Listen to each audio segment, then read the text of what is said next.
Wrong About Musicals. I'm Esme, And I'm Nell.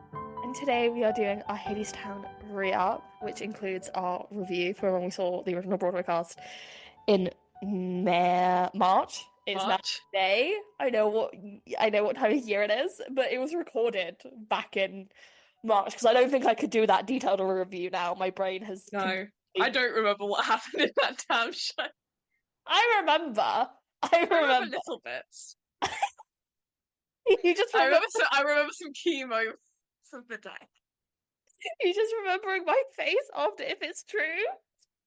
I remember your face, also for sure. I remember your actions at the end of the show. I stand I by. remembering you're like sprinting down the stairs I needed out. as we ran to the pub. I needed a drink. I needed a drink so bad, man. We're in business mode. Yeah, there were times when we've seen a show and like been funny about You've it. been hilarious. When we saw Anais Mitchell at Rough Trade East, we were fucking hilarious. funny. We were fucking hilarious. When we saw Hadestown on Tuck Day, we were fucking hilarious. Oh, we were hilarious. We were hilarious. Hadestown original. I just remember what happened on TV. Yeah, we were hilarious. We were hilarious. Hadestown original Broadway cast. I was stressed out of my goddamned mind. I think it's the most serious we've ever been going to the theatre. I had worked myself to the bone for that break of going to see Hadestown, the original Broadway cast. I was like, I am taking this so seriously.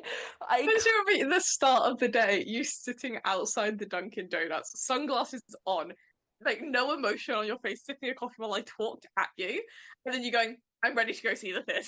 I'm ready to go see the theatre now. I can go see the theatre now. Go see Hadestown, the original Broadway cast. Okay, I have a feeling like what I say in that review, because I've not edited it. I'm gonna be honest, I've not touched it since pre-dissertation being done, pre-finishing uni. If you listen to the review, please listen to the review knowing that I do actually love Hadestown. I really love Hadestown. You wouldn't be able to tell based on the review. No, you do, because of how deep we get into it. I just remember us like getting really into the weeds of it and being like, and this is it, and this is it. We weren't funny on the day. We were quite funny in this review. But also like, please understand that I do love Hadestown, and I've worked really hard to be able to go see Hadestown. In all honesty, we should probably play the review now. Should we do the review now? Review now, and then we can just yap about Hadestown for like another 3 hours. We'll go news, and then we'll yap. Oh my god, there's a structure to these episodes. I forgot. It's funny that I was about to be like, oh yeah, now review. Back from us from the past. Don't hold us too accountable for anything we say. All right, news. News. Shit has happened. Yeah, stuff has happened because I have a feeling stuff would start to happen. I want to start this by saying, as of like 5 minutes ago while we're recording, there's an American new Pope. There's an American Pope. I don't know how I feel about that. I was really for the Filipino guy or the other Italian guy. It's very interesting. I don't know much about this Pope, but anyway, Percy Jackson to close at the Upper Palace and go. Very sad. Very sad. We might miss this one. But also, kind of good. Yeah. I didn't want another show taking up like residency at the other palace. No, I feel good that it's not gonna live there for 10 years. I think the other palace was really good for Percy Jackson. I think it fit in really well there. I think a tour is also going to be really good for Percy Jackson. Mm-hmm. And I could see it doing a brief stint on the West End at some point in the next couple of years. Yeah. But it's done quite well. Yeah. I had a friend who went to go see it and she really liked it. Yep. So they did have that, which people, well, but not my circus monkeys. Redwood. Yeah.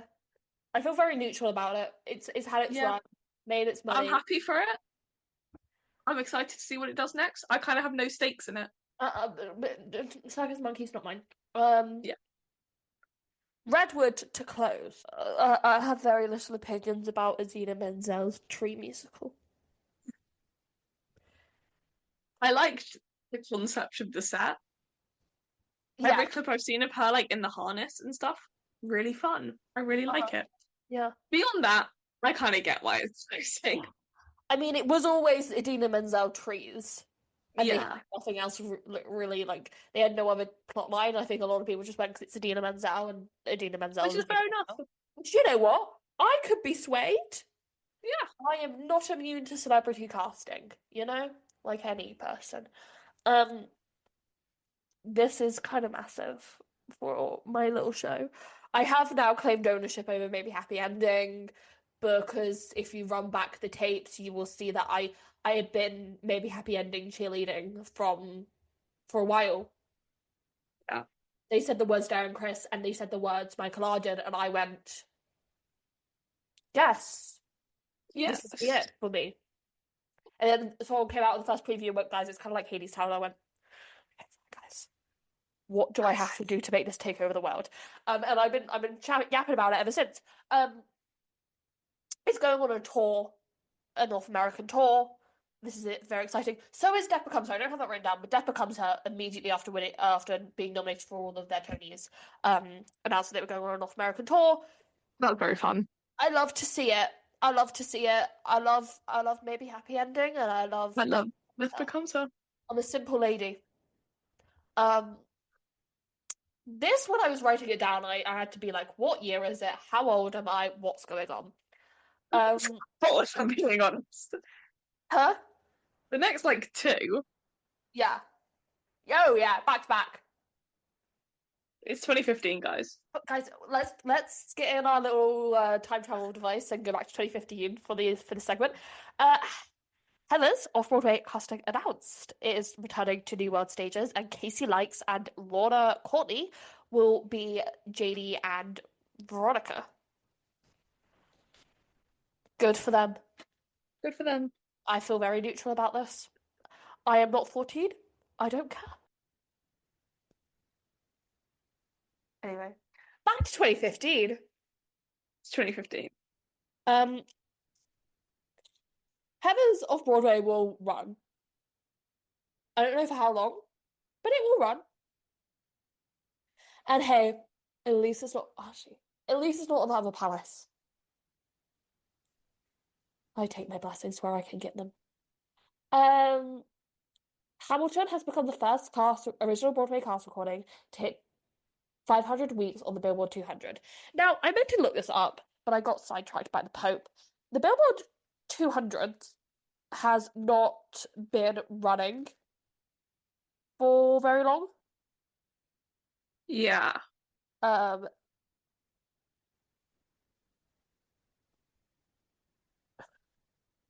um, I was looking at an album's performance on it today. 500 weeks is like 10 years. I was.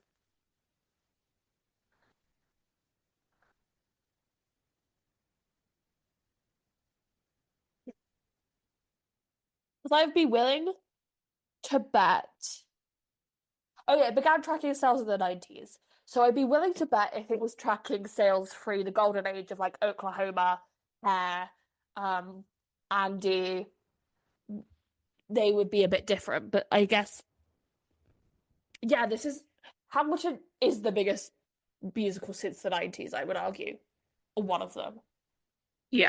So this makes sense. Anyway, my headband just broke. Um,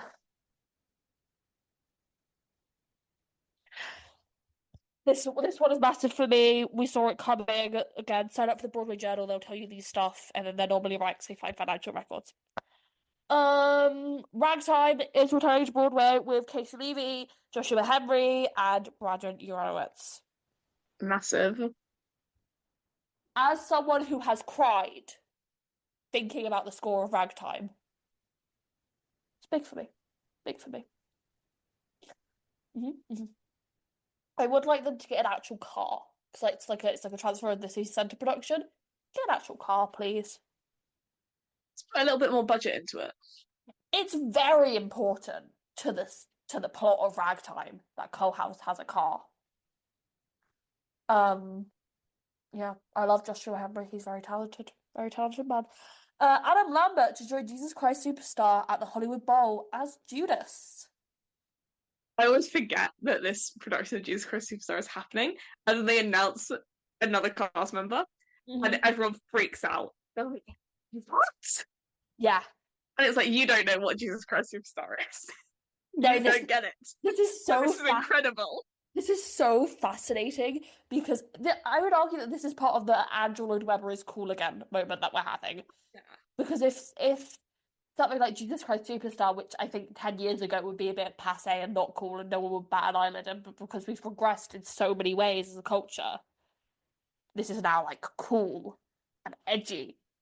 I'm so intrigued to see if they're gonna get as Mary Magdalene. Yeah. Yeah. I do think with what you're saying about the like regression thing, it's very much like when people are like Jesus Christ Superstar is cool. I've like always was like, no, it's cool in the way that like your dad thinks bad rock is cool. Yeah. When it's what he thought was cool when he was younger, and now it's just kind of cringe. And now I'm like 21 and I'm like, fuck, Jesus Christ Superstar is cool. Jesus Christ. This shit is cool. Yes, because it was early Andy. It was when him and Rice had like a budget and a dream. Yeah. It's you think of stuff, all of Annie's other stuff. I'm looking up at my little shrine to him. Even like I would say post Evita Andy gets kind of lame. Yeah, I would even say like Phantom is like very traditional. Oh, I would say that. Whereas Jesus Christ Superstar. And I would even say like Joseph, his Like, religious stuff. Joseph, He'd love to have a bit of fun with religion. Joseph through Evita, I'm kind of like he was just kind of a nobody, so he was just kind of doing shit. Yeah. After Evita takes off in the way it does, he's like suddenly somebody. And so he's suddenly like, oh, all of my whims will now be catered to. Let me just do some shit. And it's like, no, stop. Andy, Yeah. come on now. Yeah. But yeah, I'm very excited for this production of Jesus Christ Superstar. Yeah, I'm so excited. The Hollywood Bowl, I don't feel like have done a real big event musical like this in a while. No, it's been a couple of years. I want to say it's been since like in my heart I'm saying pre-COVID, but I think it's been more recent than that. It might have been because I've been tuned out, but like I remember like them doing Hollywood Bowl musicals. What musicals have you done? Okay. Dates?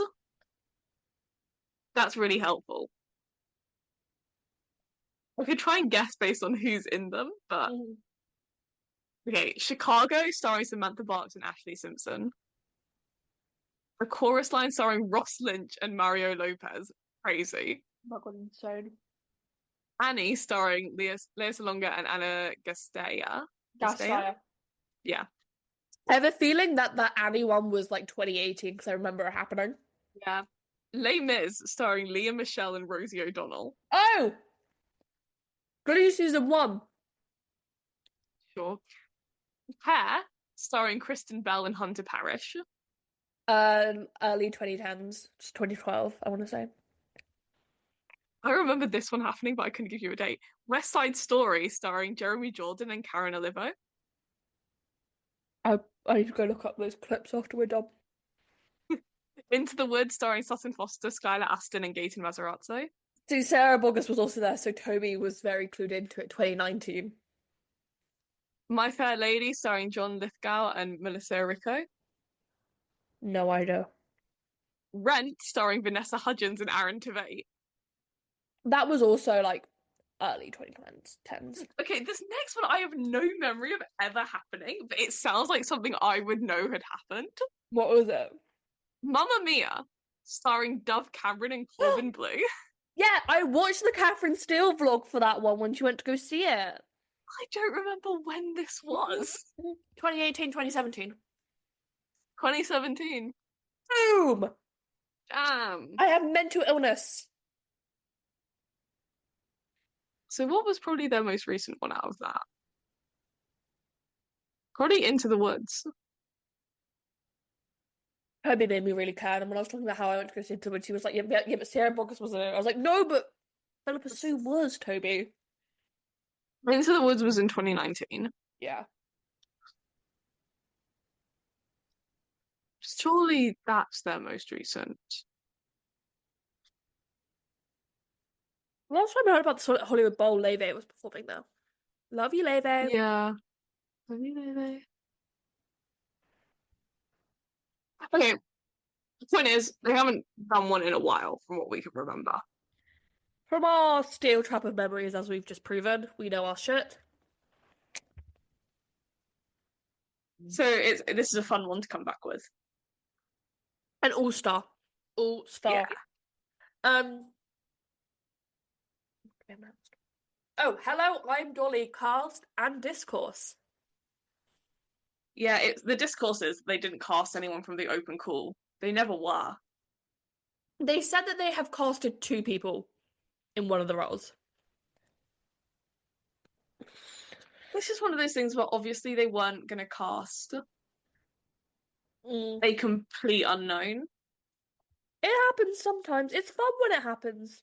Yeah. But I think in the Dolly part in musical, Mm-hmm. I can't really see them like TikTok being their first choice for casting. It's like what happened, the same discourse that happened with the Dear Evan Hansen tour. Yeah. And I kind of think it's one thing for that. And the same with like the Percy Jackson stuff, where it's like these are musicals that have a predominantly younger fan base. Mm-hmm. Um, and also that I don't know what the nicest way to say this is. Mm. I feel like they're less serious. Mm-hmm. Like I feel like the expectations, particularly of the producers, going into Hello, I'm Dory, Hello, I'm Dolly, Yeah. it's very different to what producers doing the Dear Evan Hansen tour and the Percy Jackson musical are like expecting the show to do. Mm. You know? Yeah. Mm-hmm. Yeah. Yeah. It will be interesting to follow. I don't know. Um, Brandon Jacob Jenkins' play Purpose got a ton of Tony nominations last week and won the Pulitzer for drama. And Oh Mary was a finalist for the Pulitzer for drama. Incredible. Deserved. Great times all round. Great times all round. Now this one, it's out tomorrow, and I'm deeply afraid about what's about to happen to my For You page. And it was partly inspired by 2 TikToks I sent to Nell with messages over the weekend. Were you able to see the one where I was like, nah, I'm cackling at this one, I take it back before I got taken down? Yes. Amazing. I was worried about that. So PBS have just been posting next to normal clips because of that. People have been editing next to normal, a high definition version of next to normal, and then they did one, and it was Natalie and Lovey should come over was underneath it, and Oh, I love Jeff Buckley. no more, guys. And so I sent it to Now and I went, this proshot is the worst thing to ever happen to me. And then like an hour or 2 later, I saw this amazing video which has since been taken down, and it was oh so sorry, spoiler alert for next to normal, guys. So sorry to hear that your brother died. 5 big booms. Boom. I just want to let you guys all know. I don't know how much we talked about this while recording. Me and Esme's TikTok DMs currently have just been us sending each other the game's edits to various musical theatre songs. It's actually bad. It's actually so fun. Like every single message. We have gotten funnier since like all of this stuff has been in. What have you been sending each other recently? Oh god. Karaoke? No. Hamilton performed by 3 girls in wigs. Norman fucking Rockwell edit to Tigress. That one's good. History of Man to Hunger Games. Oh. Into Ever After to Hunger Games. If we just start saying song titles, it's to Hunger Games. I had Meant to Be Yours, Hunger Games. No, they did take down the So Sorry to Hear Your Brother Died 5 big boobs. Hunger Games edits. No one wants the Wicked. Oh, I remember forgetting the name of his wife. Oh my god, fucking challenges thing.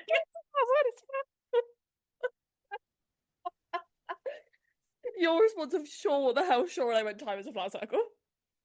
Yeah, I got randomly for me, I got a challenges edit implying, and this is a phrase that many of you will not have heard for a couple years at this point. Yeah, we're getting back in the time machine. We're getting back. It's 2015. There was a challenges edit about Lamb Liza. Mm-hmm. The Hamilton shit of Lawrence, Eliza, and Hamilton. Yep. And it suddenly came out. I was like, yeah. Oh. Televangelism to Hunger Games. Oh my god, don't even.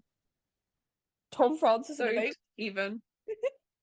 That what you know what? Tom Francis and the vape made me really like him. Tom Francis and the vape too took me out. Tom Francis's vape. At first I was just kind of watching it, and then like all of a sudden he put like in his hand. I was like, wait.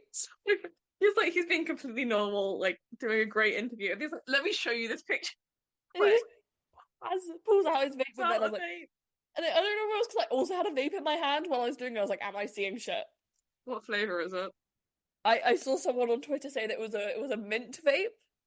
Ooh, bold. I'm just impressed that he can vape and do that sunset walk every day. Oh yeah, it's so impressive. It's so weird. Oh, I saw what we have next on the news list. So it's the Met Gala. It was the Met Gala. And Variety were doing like snarky comments as everyone was coming out, coming onto the carpet. And for Nicole Scherzinger, they just went serving and potentially unvaccinated. The Nicole Scherzinger story. Incredible. Tom Francis was there, and Collins goes, I hope Tom Francis was allowed to bring his vape to the Met Gala. Oh, I hope so. If not, he could have hit up Lana because she confirmed had her vape on the Met Gala red carpet. Tom Francis, what's your favorite vape flavor? Let us know. We're intrigued. Mine's the peach one, by the way. I've still got it in my bag. My juicy really, peach I vape. don't like peach. I have such a sweet tooth. It's ridiculous. So I just have to have sweet flavored things. So like anything fruity. Oh, I love peach. Carlos get Mary and John Proctor Club of the Century. Oh yeah. Oh my god, what a moment for us. Me and Nell were funny this week because she was really tired and I had my brain back so could think again. I want to let you know that I did not sleep properly from Thursday until Tuesday night. Yeah. I slept a little bit because I was working. If anyone from work is listening, I slept. I wouldn't do my job on zero sleep. That would be irresponsible. I promise I did sleep. Also stressful. Yeah. It was stressful anyways. Yeah, but more fucking yeah. But then I pulled like multiple all-nighters to get my dissertation done. And I got done. Yay. But yeah, we were very stressed. And so we were saying, so it was quite funny. We were like, what would the O'Mary and John Proctor collab be like? My pitch, I'm very proud of it. Mary Todd Lincoln is the new English teacher in the AP literature class. She finds out about feminism and tries to teach the girls about cabaret and gets them to drink. I kind of fuck with that. Yeah. I think that was good. Also on the notes of the idea of John Proctor's villain, Lord and Sadie Sink meet at the Met Gala. This was massive for me. This was massive for John Proctor's villain. Does Lord know about John Proctor's villain? I feel like she needs to go. That's what I've been saying this for months. If Lord's going to reappear in society, she needs to go see John Proctor as the villain. Oh yeah. Taylor would also probably like John Proctor as the villain. I was thinking about this. What Broadway shows would the pop girls like? Mary extends and Titus Burgess is returning. This means more female girls can fly. My gargantuan big-brained plans are in motion. What else do we have? Jennifer Gardner joins 13, going on 13 musical team. I forget about this musical, and then I remember it's happening, and then I go, I wonder how that will do. And then I stop thinking about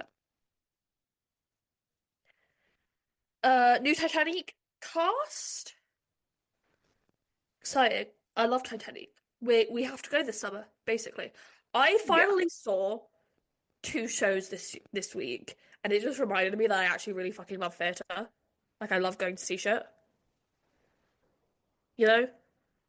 And so we will go see shit because we are normally funny as shit when we go and see stuff. And it's normally really good fun. Except for when we go see Hadestown sometimes. Yeah. There's been new Midspeak casting. That's a show we probably should return to at some point this summer. With what fucking money? Only if we win the lottery. For 20 quid, I'd go see it again. Yeah. There's a new Midspeak casting. It's nice when they talk to the press, unlike last cast change when it was really confusing. So do we want to include the Hadestown review now? I reckon start with the Hadestown review and then we can just kind of yap. Okay, so we recorded this review 3 days after we saw it. 3 days? Something like that. Very soon after. Yeah, it was recorded on the Wednesday and we saw it on the Sunday. Yeah. So soon after, it was fresh in the brain. Any other pieces of context? I really love Hadestown. I'd like that to be known. I really love You Hadestown. need to keep in your mind, we promise we really like Hadestown Promise? despite what may or may not be said. I really love Hadestown. And I loved Act 1! I really did love Act 1. Now can vouch for how much I was crying during Act 1. I think we say it in the review. I sent a text to my sister saying how good Act 1 was. This was really in not good. so many words. Yeah. You went, don't look at my phone, but I'm saying Act 1 I said, don't look at what I'm texting my sister, but Act 1's really good. Act 1 was really good. Anything else? I was really stressed. Yeah. Like, I had a reading week the week before, but I also had essays due, and so I was just like working from like 9 to 5 for like 3 weeks straight, I want to say, until that point. Yeah. And like, I missed my aunt's 30th birthday.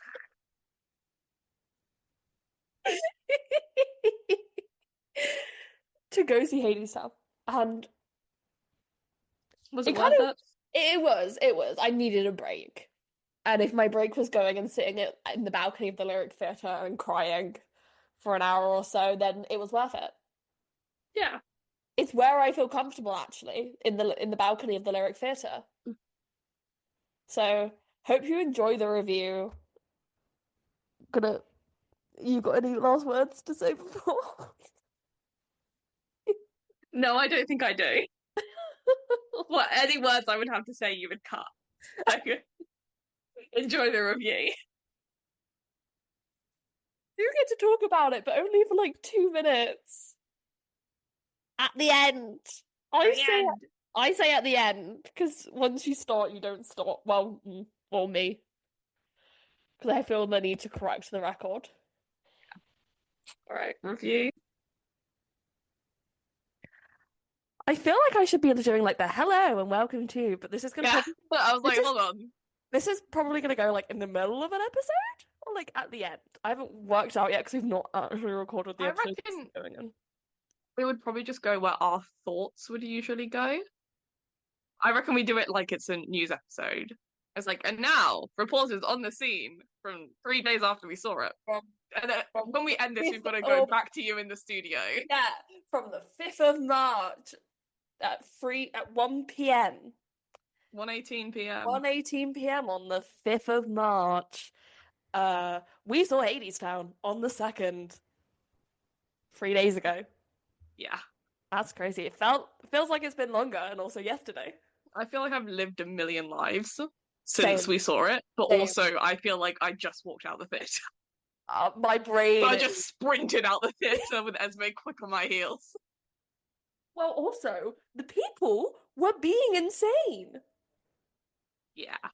Like, we walked past the stage door because it was just on our way. An hour, like, we'd gone, got a drink, had that drink, had a It was a chat. good drink. It was fucking amazing. And Aren't you glad I put it on you? I put yeah, you on it.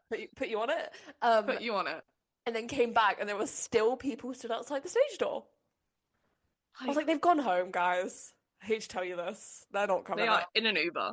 They are gone. Fucking, also, like, they're tired. Go home. I'm tired. Go home. We thought it'd be best to give our review while our thoughts are still fresh.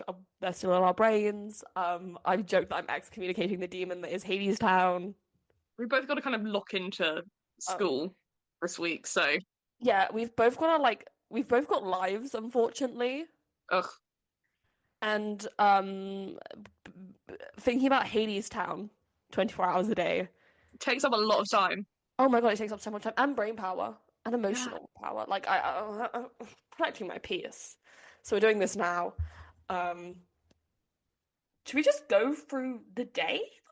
Because we made a vlog on TikTok, but like Yeah. that's probably the best way to do it, do a chronology of events. Um, we wake up. You wake up. I got ready. We I, I got ready as well. no, I didn't have pajamas to Hades. Yes. No, I wore a pretty little dress and my leather jacket. Esme cosplayed as Persephone. By accident, as I often am. We were So joking the thing, before the show starts that I accidentally always dress like Persephone. yeah, I mean, not today, but like most of the time. it was like there's the coat Persephone wears. Esme has an almost like replica of it. I have like three fur coats that could probably pass as Persephone coats. They're all fake fur. Actually, I don't know about one of them, but it's old and secondhand, so Yeah. But yeah, I was like, I really thought you were gonna wear one that of coat. those coats, and she didn't. I wore my She other toned coat. it. She toned it back. I wore my other coat where the first time we watched it, and I wore that coat. You're like, you really dress like Persephone, You do kind of do just dress like Persephone. like the sunglasses, fur coat, long flowery dresses. Yeah. That's just how I dress. But yeah, we meet up, we get the tube, we went into Central, we walked to the Dunkin' Donuts in Soho, Yeah, we love the Dunkin' Donuts in Soho. we got coffee. Got coffee up, and we sat there and we discussed. What did we discuss? I remember having a conversation about the Tortured Poets Department. Oh, we talked about Taylor Swift. We talked about Taylor Swift and Matty Healy. I love Hadestown. I love Hades. You know? I just have to tell Unfortunately, you. we want to give the show the best chance it can. I love Hadestown. I fucking I Fucking love it. love Hadestown. And we So want this much. performance to be incredible. And also like I want to sit there and be taken in by this story. Also, like for me, it was like things like seeing Amber Gray, Andre de Yeah, perform, and then it was also like seeing Eva Noblezada because I've been following her yeah. career for like almost 10 years now. Like, so it was like that thing of, oh my God, like I really want to have like just the best time at this. Yeah. And but yeah, we get into the theatre. Esme does the funniest thing where she's like, this isn't happening. This still isn't real. Like, this still isn't happening. I We had that walk before. in. I had that before, like I see everything kind of big though, where I was like, nah, it Yeah, happened. And I also haven't been in London, so I was like, yeah. that So really quite big. famously, Esme refused to believe the Wicked movie was happening until she was sat in the When cinema I was sat in herself the watching it. cinema, I mean, Eras tour, famously, Yeah, there's a video of me seeing like it, like Wembley done up for the Eras tour, and just being like, oh my God. Yes. um, And then I started jumping around and like being like, Nadia, get your ass hit. but yeah, we walk in, sending everyone in through the main doors. We see the like cast board. And I'd like to remind everyone that like I don't actually like Esme can't read. so I just kind of look for shapes of like of what words look like, and so like I know. So if I like scan something quickly and I'm like able to take it on at baseline, I am. Yeah, I've just not read it. yeah. But she like scans this board, and then we're shepherded up to the balcony, and she goes, "Okay, it's happening." Okay, this is happening. As we're walking up the 10 flights of stairs to the balcony. I was like, okay, it's time to lock in. I was like, it's Hadestown time. Nothing else. Hadestown. Hadestown. We get to our seats, they're incredible. We also bought tissues, which I'm going to say, thank God we did. We did buy tissues. Thank fucking God. I think a couple weeks ago, that recording a couple weeks ago, I don't know when this is coming out, we made fun of a tweet about someone being like, I made fun of a tweet about someone being pretentious about being in the audience of Hadestown, where they were like, we're so, like, the vibes in the audience is so electric, and we're so, like, we understand when to be quiet, but also when to clap. And it's like, yeah, you're an audience member. Like I get what they were saying, of like, oh, these are people who know this show inside out. It was a lot of people who were like this. Like, normally when you go to a show, it's like... You have people who've never seen it before, who have just seen good reviews and have turned up. This particular, I will say, this tweet was kind of right. Like, the audience was really into the show. I have moments where I was like, guys, we should all be cheering more. Come on now. Come on. You're too locked into the story. Amber Gray is singing and you're not cheering. Guys, standing ovation for Flowers and Our Lady. And like, how long? Standing O. Let's give them all a standing ovation. Like, get up. Get up on your good foot. But yeah, the audience was very good. The show starts. Andre de Shields has that theatre in the palm of his hand. Oh my God. It's silent.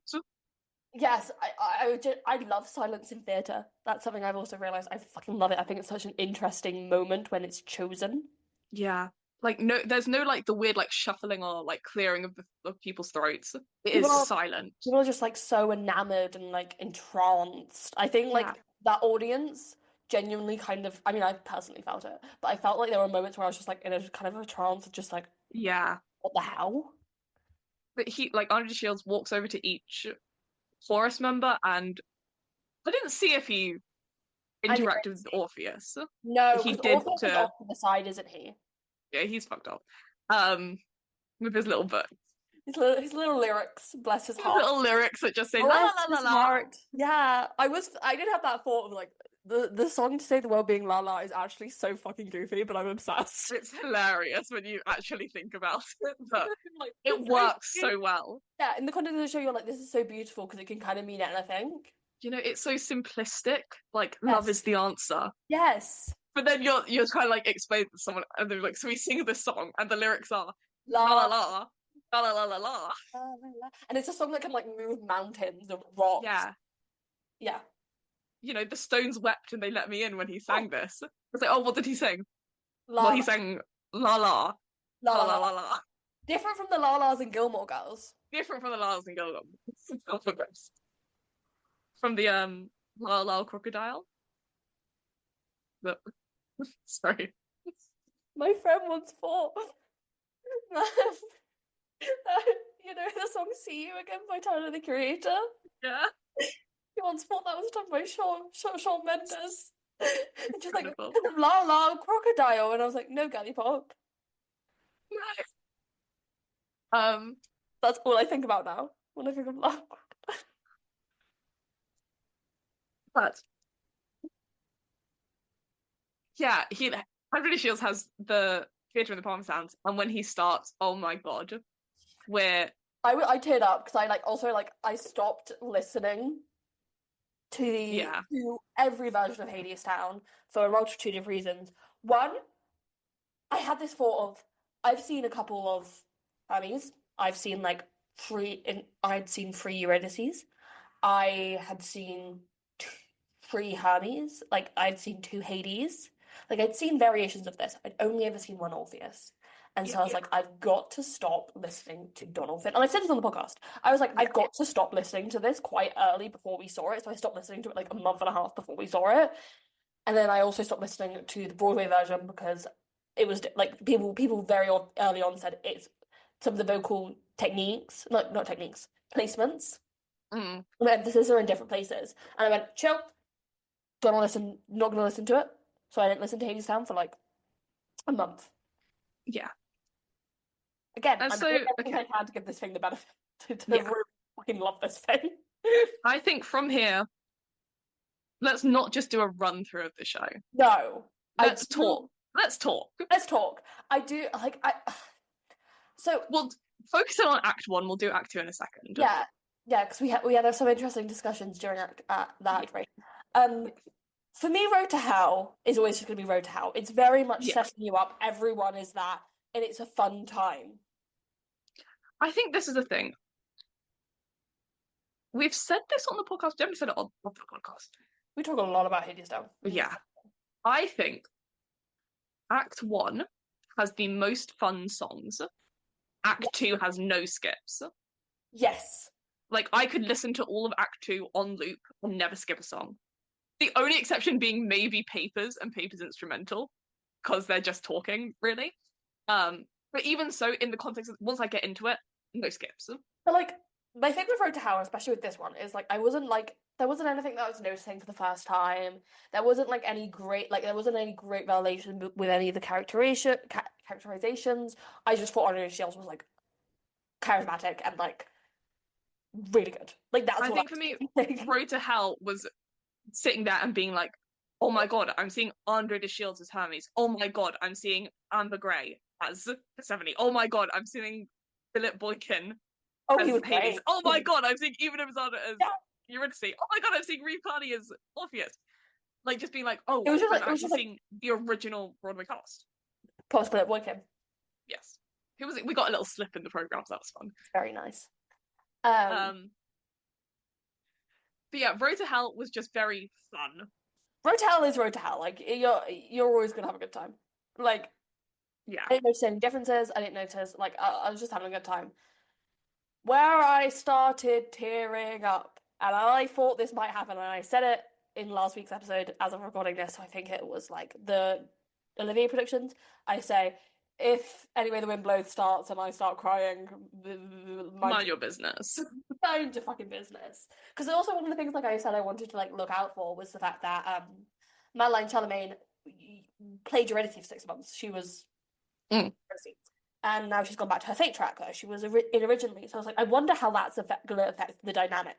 Because I think also what I found this time around, which is just a general observation, was the relationship between Eurydice and the Fates is so fascinating to watch. Because I've always seen it like she brings. I mean, you're told this. Wherever she goes, the Fates are not long behind. Yeah. So the Fates are almost like a curse that Eurydice brings with her. And she interacted with them as if she was familiar.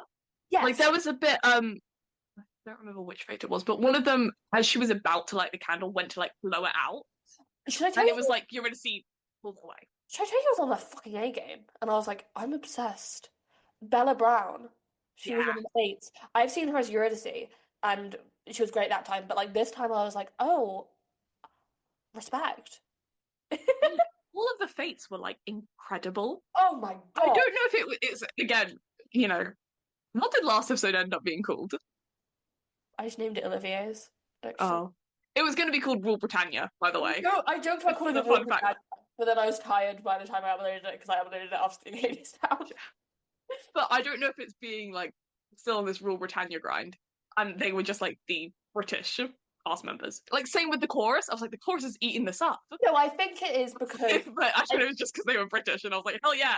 I think it's because Rachel Chavkin was just in the building because we saw the first performance after the proshot, and so she was going, "Hey guys, so you need to clean that, and that up." Which I've never seen Hadestown and I've never seen Hadestown and I thought it was sloppy, if that makes sense. Yeah. But like this time I felt this one felt crisper.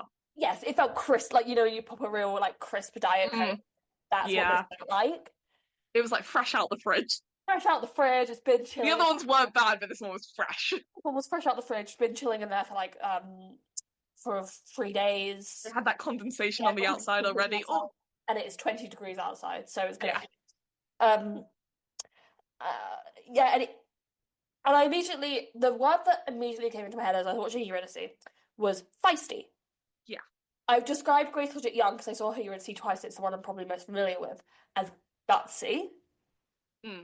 Like she's very much Great Tragic Young played Eurydice is almost like teasing Orpheus instead of just being a lot more mean and guarded with him. She was a lot more Yeah. teasing of him and a lot more vulnerable early on, if that makes sense. Yeah. Whereas either Noblezada Eurydice was very much like guard on Mm. all the way through to All I've Ever Known, which we will talk about in a minute because fucking hell, I have some things to fucking say.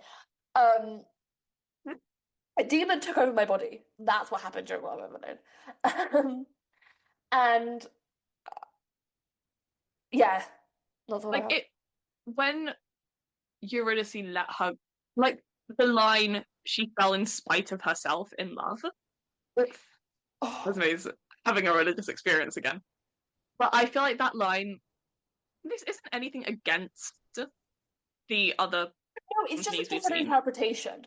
Yeah, That's it what it is. felt I a lot love more to be able to sit. significant because it wasn't, oh, she was always like kind of vulnerable, but Well, now no, she's vulnerable with a specific person. It was, she was completely guarded. She did not let anyone in, and now she is. well, no, the thing is that I realized normally when I've seen it, the Eurydice, again, I've loved every Eurydice I've ever seen. Like, Yeah, this is just fun for comparison and story wise, and I'm working to a point.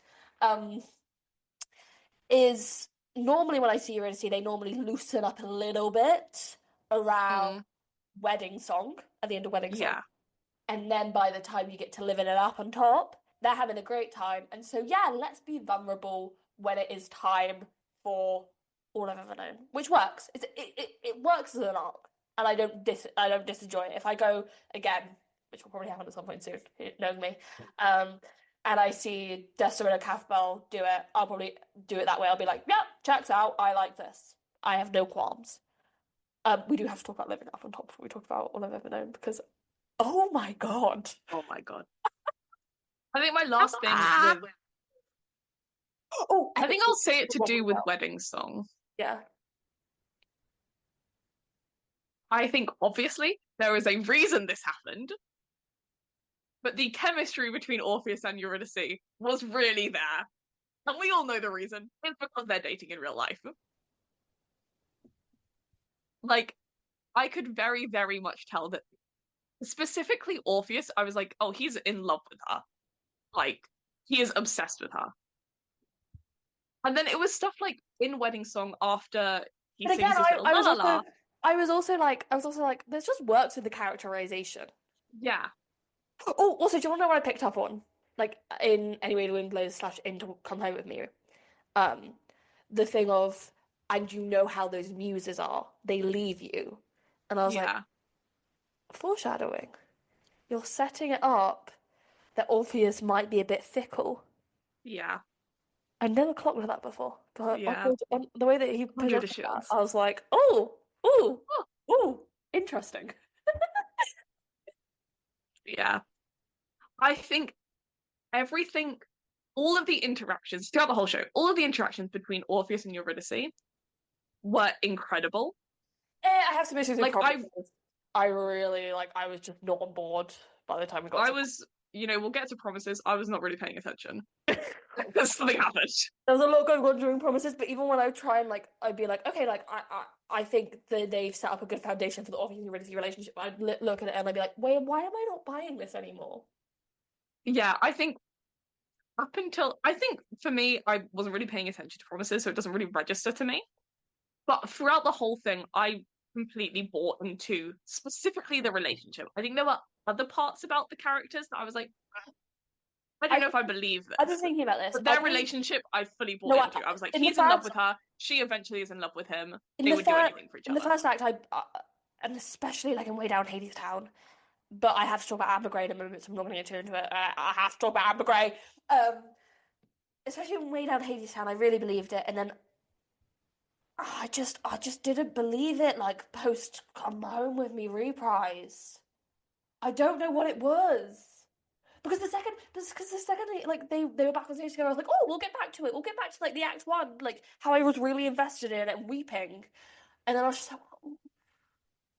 I think it might be, and to be fair to them, this is something that does kind of always bother me about Orpheus and Eurydice's relationship.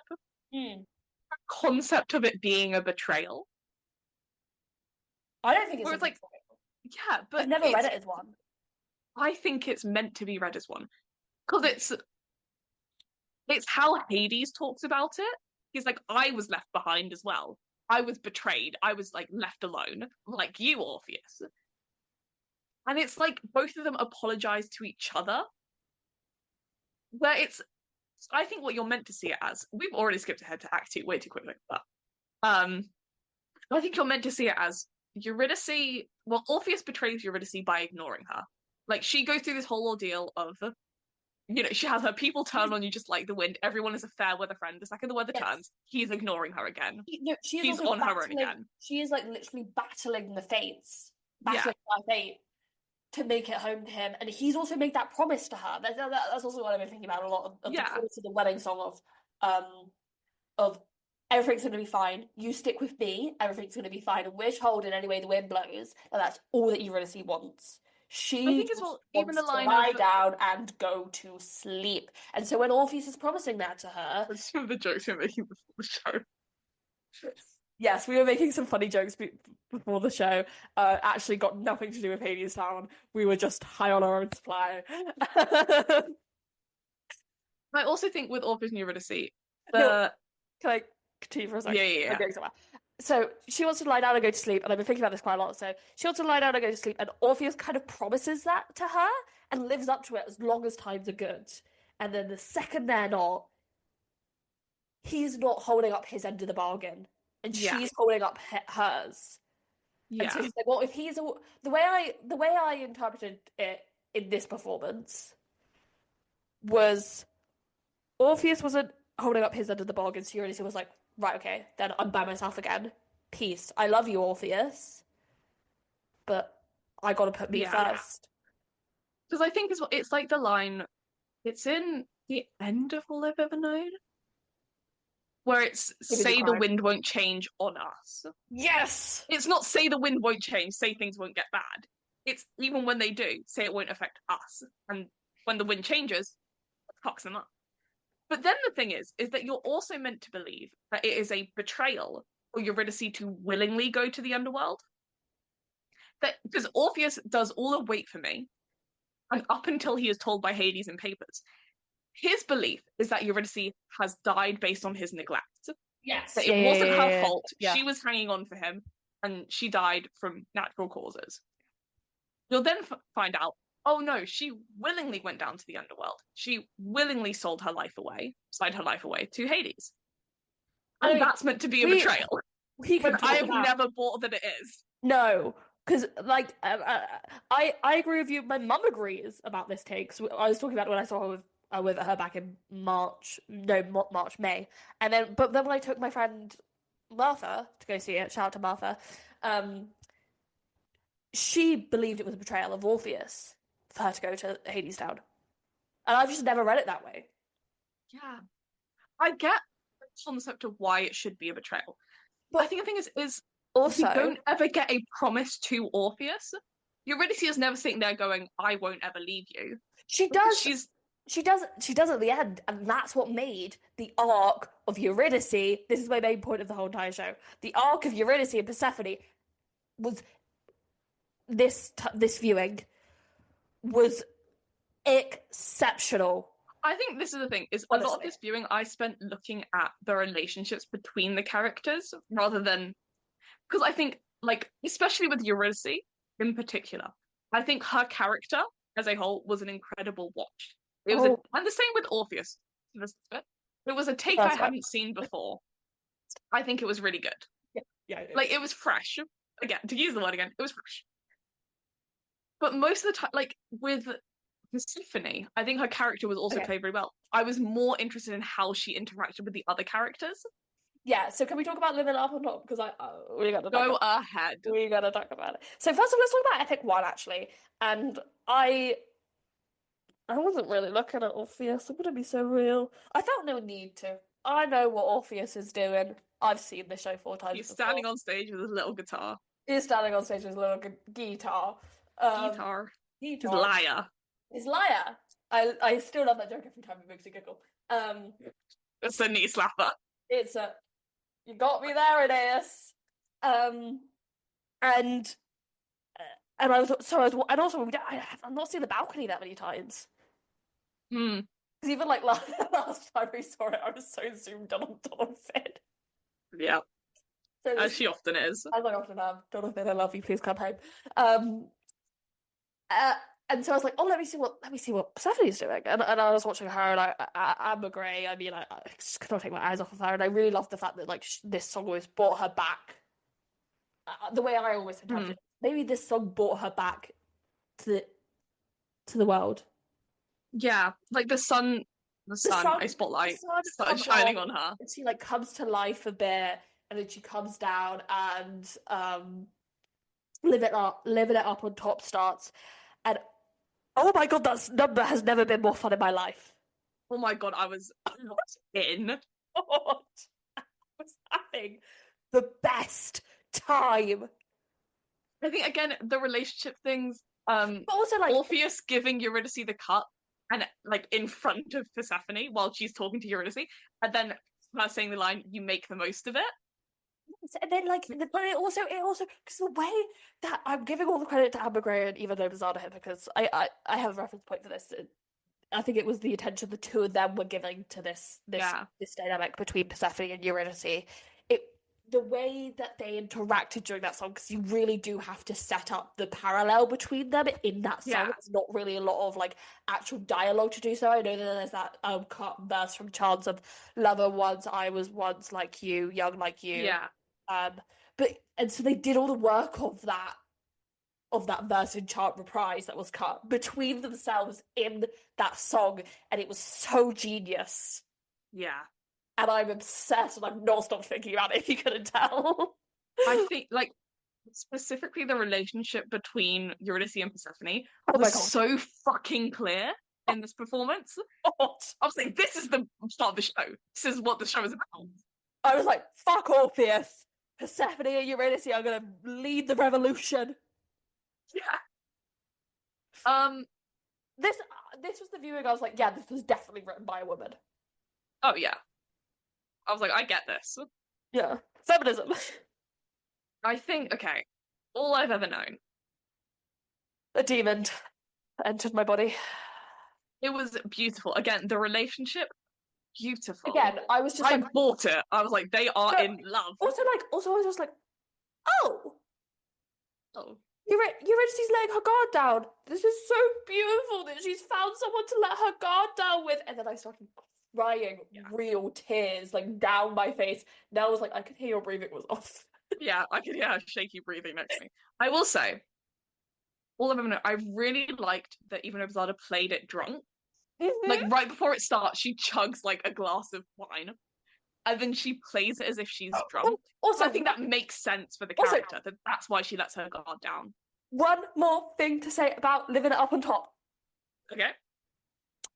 One of my favorite moments in the whole entire show is "To the World We Dream About" beat, pad to the audience, and the world we live in now. And normally, again, I am looking at Orpheus. I looked at Orpheus for about 2 seconds and then went, and what are What the Persephone girls and doing? Eurydice doing? Because by that point, I was just so locked in, like zeroed in on the frequencies those two were emanating. Yeah. I was like, I was having a great time. But They like looks, they in my were bed, the standouts of the performance. yes, Like everyone was incredible. Even if Zara and Amber Gray were a league above the rest. they were operating on their own playing field. And Oh yeah. it was masterful to see.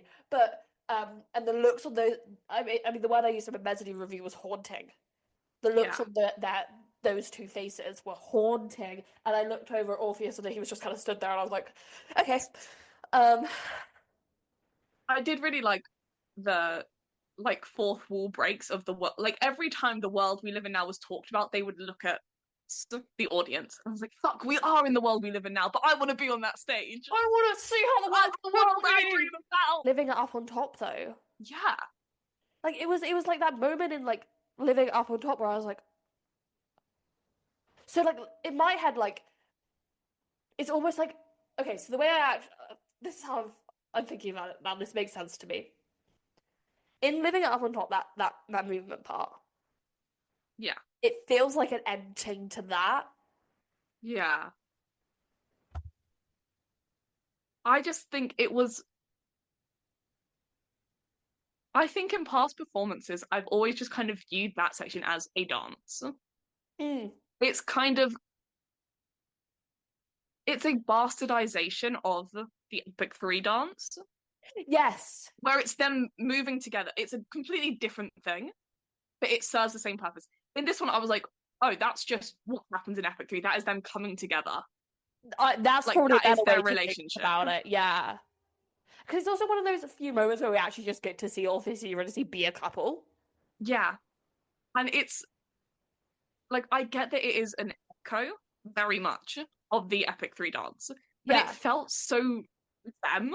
Mm-hmm. Like, I actually, like, it, relationships for all of the characters are just so good. Sobbing. That Anyways, during the way applause down break, Hadestown. during the applause break, and I was like, "Where the fuck are your tissues? You need one."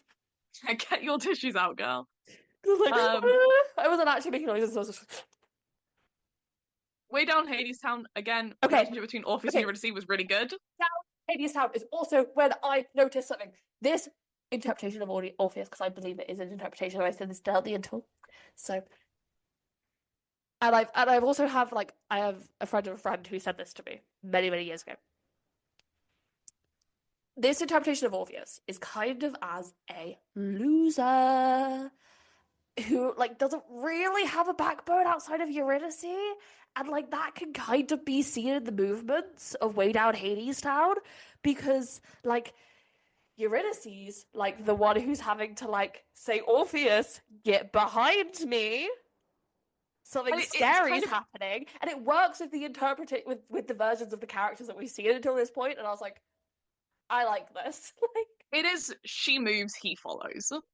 Like all of the choreography of Way Down Hadestown is she's like, oh, I want to move over here and watch this happen, and he's like, and she's like dragging him, being like, yeah, move. and it's cute. Like it is actually really cute to watch. Mm-hmm. Also, like, and it's a fun setup for his character because it makes sense. It also like it gives him a good starting point. It gives him I think character growth to overcome. His whole thing is he is obsessive. Like writing his song, he is obsessive about it. He cannot do anything else. Loving Eurydice, he is obsessive about it. He refuses to do anything else. It's like unless it's in front of him, he's got no object permanence almost. Yeah. He's like, if my song's in front of me, I'm focused on my song. If Eurydice is in front of me, I'm focused on Eurydice, which works in Act 1. And I think he has these kind of weird priorities where it's like, objectively, yes, the song to save the world, probably higher on the list than your girlfriend.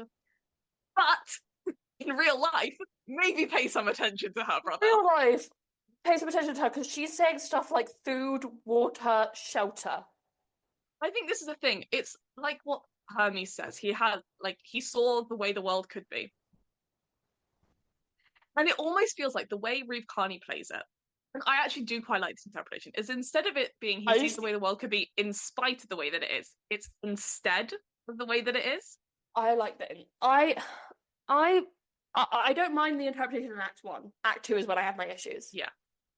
But it very much feels like he kind of refuses to believe that the badness of the world is as pressing as it is. He's like, objectively a bad thing, we should fix this. Mm-hmm. But he doesn't seem to realize that that bad thing is affecting not only him, but the people he loves. Yes. We've got to speed it up a little bit. Yeah. We do. We do. Chant, fucking love Chant. No, I want to say one more thing about Amber Gray in Way Down Hadestown. Go ahead. It was the movements, and again, I have a very specific way I want to describe the movements when we get to Our Lady of the Underground. But like it was she's so fucking talented, man. It's so crazy. It's fucking crazy. Chant, fucking love Chant. What can I say? Chant head. Orpheus on his little stool with his little butt. Oh, the Fates battling Eurydice as well. That was so fun, and you can almost tell that they were having fun with the interactions between Yeah. them all. It was so like And again, haunting. yes, Like haunting we is both the have word I younger keep returning sisters. to. Not haunting, taunting. Haunting. I'm gonna Like, talk you about know, haunting. we're both younger sisters and have younger sisters. They were middle children. You know when you're like holding something they want and they're like fighting you for it, and you're like, well, you're 5 years old, so Well, your let me child. kick you in the shin. Like, Yes. fuck off. Yeah. That's just Also, what it felt like. also the other thing, like you could kind of see the way that Philip Boykin and Amber Gray played Hades and Persephone. You could almost see again the dialogue between the two of them of, Yeah. "You're going to try and lure that girl to the underworld, aren't you?" And Persephone's blinded by a river of wine, so she's too Yeah. busy being like, Oh, she's it sucks for staring at her. me. It sucks for me. Yeah, she's staring at her, being like, Yeah. and again, it makes such an amazing experience. Like I just Yeah. keep thinking about like Persephone going down into the underworld in the end, and Hades staying up, and then Eurydice just kind of being stood there like, what the fuck do I do now? Like Yeah. Orpheus is off writing his fucking song. We've got no food, we've got no firewood. Everything I have had been stolen by the fates. And like you can really see that the words Hades is saying about Orpheus, she's like, fuck, he is right. Yeah, Like, and we've already set up that kind of makes you wonder how it feels. Like, wouldn't it be nice to have someone with that much power protect you? yes, Like, you know nothing could go wrong if he yes, was like protecting you. yes. Like you can really see her, even though she's at the end of Hey Little Songbird. I block out a lot of Hey Little Songbird every time I see it. It makes me too uncomfortable to watch properly. Oh. But you can see, like, there's a point where he walked over to her and she like shrugged him off and like took a Yeah, step to the side, and I was like, okay, I'm out. you can kind of see, like, also, because as I said, I think the Eurydice is, I think even though Masada's Eurydice is very feisty. So you could kind of see her putting up a bit more of a fight.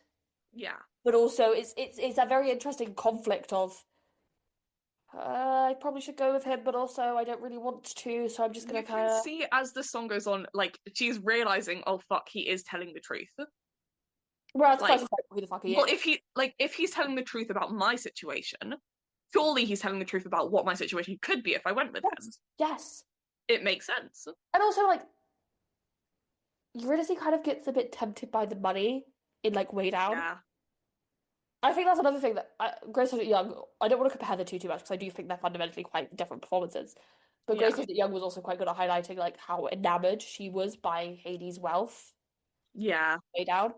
Um, we're gonna keep it moving. Um, fucking when the chips are down, Oh, I'm gone. Heartbreaking. oh, there was a bit in When the Chips Are Down when they were like, it's the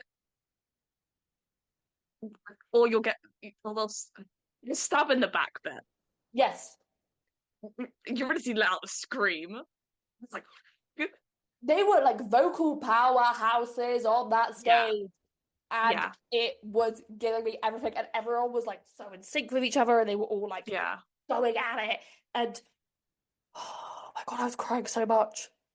I would like it to be known that I was crying throughout all of this, even Act Two. Um, Yeah, I was still I crying even in wasn't. Act Two. Well, did you cry at all?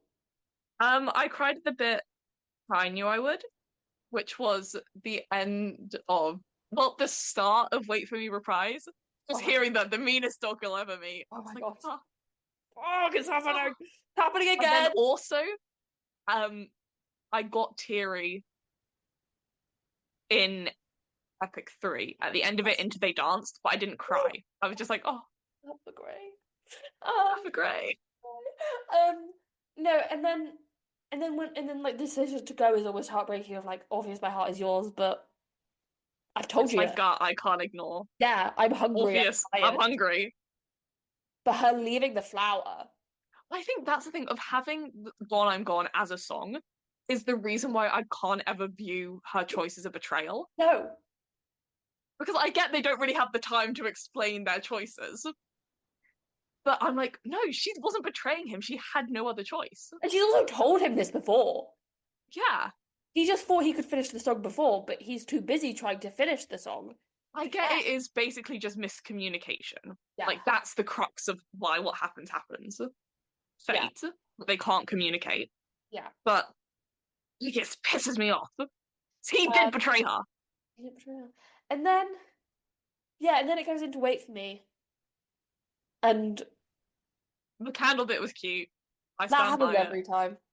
I know, but it was the speed at which he looked up that I was like, Got that timing down good. 5 years. 5 fucking years. Got that timing down good. I would hope so. Mr. Uh, Hermes. oh, we can't start. We can't start. We don't have the time. Um, then we got to We're yeah, really skipping Wait for Me. Wait for Me is Wait for Me. I'm gonna get an R at all of it. One thing I did want to say, which I don't, which is good at which works at Act Two, doesn't works at Act One, really doesn't work at Act Two. Is the self like Orpheus? The version that Orpheus we saw on Sunday was very self-assured in his gift of songwriting. Yeah. And so like it made the moment where like the set gives out the la la la la la la Yeah. not hit as hard for me. Because Like, I did it's like a bit of magic to that of like it's like, oh fuck. Like, what same with the flower. yeah. Is it seemed like Eurydice was significantly more shocked by it than Orpheus was. Orpheus was like, yeah, I do this all the time. He was like, yeah, I can't talk to my girls, gift. but I can't talk to girls, but I can write songs and make flowers appear. It's like, okay, sure. And again, it works like fun because you're just like along for the ride. Yeah. And I get why it's played like that because it does make sense. Like, he knows he has this gift. He is trying to write a song with his gift to save the world. It makes sense that he is pretty assured that his gift is going to work. But it like I do kind of like it when Orpheus is a bit more like just like if Orpheus is going to be a loser in Act One, or the characterization is going to be a bit more loserish, make him be a little bit more anxious or not sure of himself. Yeah. That makes sense. That it works. But then in some ways, I do think it works because the doubt, for doubt comes in, isn't about himself. He trusts that he can get out of the underworld. He trusts that he can, like he says, I can sing us home again. Yeah. He knows he can. His doubt is with his relationships with other people. I would. It's whether he's saying, "Who am I? Like, why would she follow me? Why would he let me win?" It's not that he doesn't think he isn't talented. It's that he thinks, "Why would anyone else?" I just think he could have been a more nuanced, performance. But also, I recognize, we are not on that stage. I'm not playing Orpheus. I wish I was. Someone let me at it. Someone let me at it. Please, please. So good. It's just so good. Like I have, like in my head, I know exactly how I would play Orpheus, but ultimately I'm not. And I really like all of the interpretations I've seen. All two of them. I've seen Donald Finn twice and now Ruth Carney once. Donald Finn come home. But I do think that it's just as a whole, I was like, I feel like this could be more cohesive.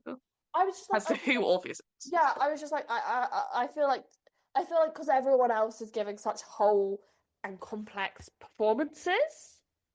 Yeah. And a lot for me to think about.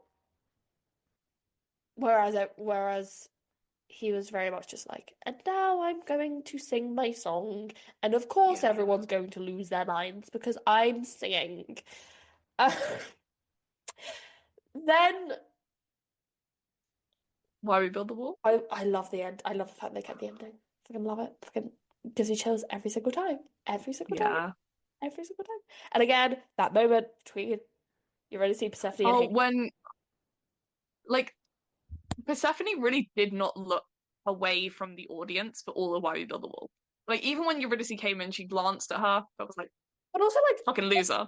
Where like Eurydice kind of looked around and was like, oh yeah. Fuck that. And that haunting. But then the bit where he's like step into my office. She suddenly like spun around. And like she had this like flicks. Devastated look on her face watching Eurydice walk up. Yeah, and then you could almost see like the mask of the persona of Persephone dropping and then coming back again for, does anybody need a drink? Yeah. I will also say, I don't know if it came out as much in Why We Build the Wall, but I think it kind of did because of Eurydice looking around at them. I don't think I'd ever clocked on to the fact that the on top chorus and the workers chorus are the same characters. Yeah. But like the relation, like it's why there is a specific couple in the chorus, is because then there is that couple in the Yeah. underground. I just never clocked on that they were the exact same people. I kind of Yeah. thought it was like, oh, there were people alive and there are people dead. It's, oh, these are the same guys. That's No, why no, no, Eurydice is because so shocked to see them all. yeah. Or also like I thought this was going to be heaven. I'm in hell. Yeah.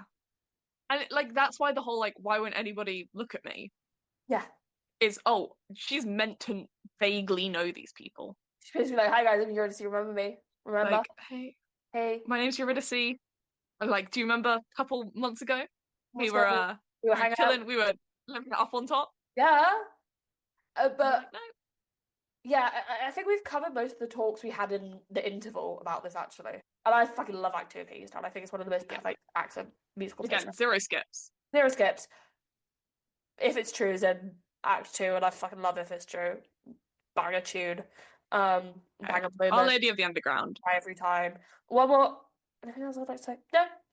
Our Lady of the Underground. Oh, my I house also, okay. for Our Lady of the Underground. Oh yeah. You're really fucking drunk and you're really pissed off at the same time. It's this very specific feeling. Mm. And it's just like this thing of like, I could set something on fire right now, but I'm not because I'm slightly drunk.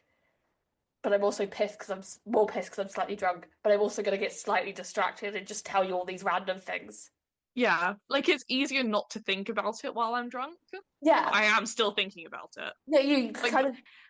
it's kind of like when you're getting drunk for a reason. Yes. Like to distract yourself from something. And Yes. it's like, I am still really pissed about the reason I'm getting drunk. And every time I drink, I think about it because that's the reason I'm getting drunk. But also, it's a lot easier to not be angry about it while I'm drunk. Also, it's kind of easier for me just to stand here and go, who am I? Yes, I'm on top. I'm the lady of the underground. I'm your lady. I've got stars.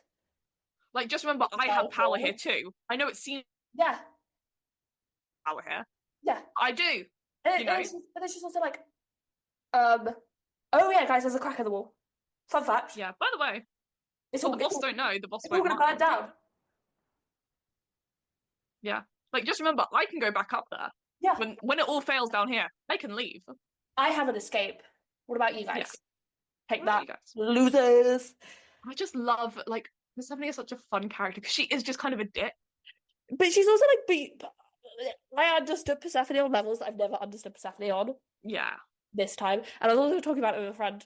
I was like, there are so many people that I'd just like to see play Persephone because I think she's just one of those roles where you can just kind of throw people in and just like, see what they do with it. I want to play Persephone. I want to play everyone in Hadestown. Let me do a one-woman Hadestown. I'll be everyone. I was talking about someone who could probably do a one-woman musical yesterday. That's how I got onto the topic of Persephone. Yeah, and then I was like, oh, and then you have obviously what is the song that goes between Way Down Hadestown Reprise? Yes, that's what it is. The deal is signed. Yes, get on the line. Again, that was just great. I feel like we've talked about that a little bit. Flowers. Fucking hell. I did. Okay. My thing with flowers. It was like a 2-1 punch of like, yeah, Ollie Underground, flowers, and I was like, oh god. It's like, fuck. Okay, my thing with flowers. They're too good. I need like a 5-minute break between the two. It's just never ending. My thing with flowers is I have always watched it and listened to it as, oh, that's me. Like I'm hearing what she's saying. I'm picking up what she's putting down. This is me. That's me on that stage. I resonate with these lyrics entirely. This specific version, she was like, I didn't even feel angry on behalf of myself. I felt angry on behalf of her. Like she was slamming the ground. Oh my! I literally said an arse. I was like, oh my god! I was like, furious for her. I was like, she's wearing knee pads, right? Yeah, she is. I know she is now, but in my like crying state. And also it's like the thing of like the hand really looking like a flower where the flower used to be, and it's Yeah. someone It give was like Eva Noblezada a Nobel Peace Prize award. I've just never felt I think the thing with most musical theatre songs Mm. is that I'm sure you'll agree with me, Esme. It's that there's always room for you to project yourself. Oh yeah, projection Like you're like, onto I songs get is this. This is how I think of this song. This is what it reminds me of. That performance of Flowers, I was like, I cannot think of anything except Eurydice. I Like cannot this is think her about song. anything except from also Eurydice up until that point is always too sure of herself. And so the fact that she's Yeah. starting to question things and starting to think about things in a different way is what made it such a compelling performance. I like genuinely had chills after it. I was going Nobel Peace Prize, Eva Noblezada, You know, I fucking love her. Tony. How that woman doesn't have a Tony. I mean, I've been saying that for years, but how that woman doesn't have a Tony. Yeah, I understand why you want a Grammy for this girl. And then Come Home With Me reprise. Cute? Certainly. Certainly. Love a little reunion. I think we've covered the betrayal thing about how neither of Yeah, us really think yeah. of it as a betrayal, and that's That's that. Like, Come Home With Me reprise is never one of my favorite. Like, never one of my yes, it's Come Home With Me reprise time. yeah. Uh, When I'm singing it to myself and I'm doing both parts, I sound insane, but I love it. Whatever happened, I'm to blame. No, you called my name. You came. no, that's Get it's like here on the train. So I walked a long way. it's like it was one of those moments where it was like, or I was like, okay, so obvious. Did you learn anything on your walk? Did you gain any self-confidence on your walk? That was the moment. That was the moment where I was like, are we doing an arc or not? I think part of it might have been because we just had the incredible performance of Flowers, where you were like, "Oh, this is a different Eurydice than who entered at the start. Yeah, no, This it was is like a this is character who has yeah, gone through something." this is also like it was also like Our Lady and then Flowers. So I was probably like looking for a moment just to be like, okay, Yeah, you had well, seen these two big changes in characters, mhm. like they were on their journey. They were on one in the best way possible. And I think we were saying this before we started recording. Act One Orpheus was the perfect setup for what I think Orpheus's arc should Yes, be. yes, yes. Like it was having Red working on a song. So have I actually, yeah. I have Yeah. In the talk about if it's true, which we will get onto in a second. you have to let me just like run my mouth about if it's true for like 5 minutes. I might go pee while you do it, but Oh, I also need to go pee, but I'm waiting because okay. we haven't got much time. We'll go after this. Yeah. But she talks a lot about Orpheus becoming an unwilling political leader. But it's not that he is setting out to say something, it's that he is saying his thoughts and those thoughts are resonating. Because he's able to put it to words, they're looking to him. But also like the idea that Orpheus has to have these thoughts of his own needs to happen, if that makes sense. Yeah. But we're not talking about if it's true right now, so I like him being this kind of the arc makes perfect sense of him being this kind of loser who's very naive, who is very obsessive, who cares about two things and can only really focus on one at a time. For him to then have to turn around and be like, okay, actually I care about everything, yeah, and I will fight for you all. Mhm. Makes sense. Like I don't know if I'm doing justice to the arc I can like picture in my head. I think Reeve Carney's Orpheus, I think it was the perfect setup. Oh, I said to you there is, but like I said to you in the interval, you can vouch for this. Yeah. There's potential here. I think it like I could see perfectly how his Orpheus would do Act Two. Yes. Like how he would make the change into Doubt Comes In. I can see a great dramatic arc. Yeah. I can see Falling like to how forward. he gets that doubt, which is the responsibility. Yes. Because he's kind of always just being dragged along. He's just kind of there for the ride. Yeah. And Because then also to the suddenly other be thing that I like, responsible. the other thing that like I really like clocked onto was the agency of Eurydice. Yeah. And so, and also like Persephone to an extent. I was like, you guys, I feel like you guys have a lot more agency and a lot more power behind you. Yeah. But so Are we peeing Come on this? Home With Me reprise. Oh yeah, we're gonna talk about papers. Yeah. Is that we just didn't really get that art. I don't get that he'd like learn and like I don't get that his walk had actually been hard for him. Yeah. And even like the concept of the betrayal, Mm-hmm. which doesn't exist. No, not in our world. He didn't even seem to play it like he thought it was a betrayal. No. Like his um it isn't true. It isn't Mm-hmm. true. Eurydice. That bit. Just kind I of like, oh like no, Ulysses gone. he seemed very much like he seemed sad, but he didn't seem like Devastated. betrayed. Yeah. Or it wasn't even like a thing of like, I'm so devastated right now, I can't believe this. I'm gonna take a moment to process this. Yeah. It was just kind of like, oh, she's gone.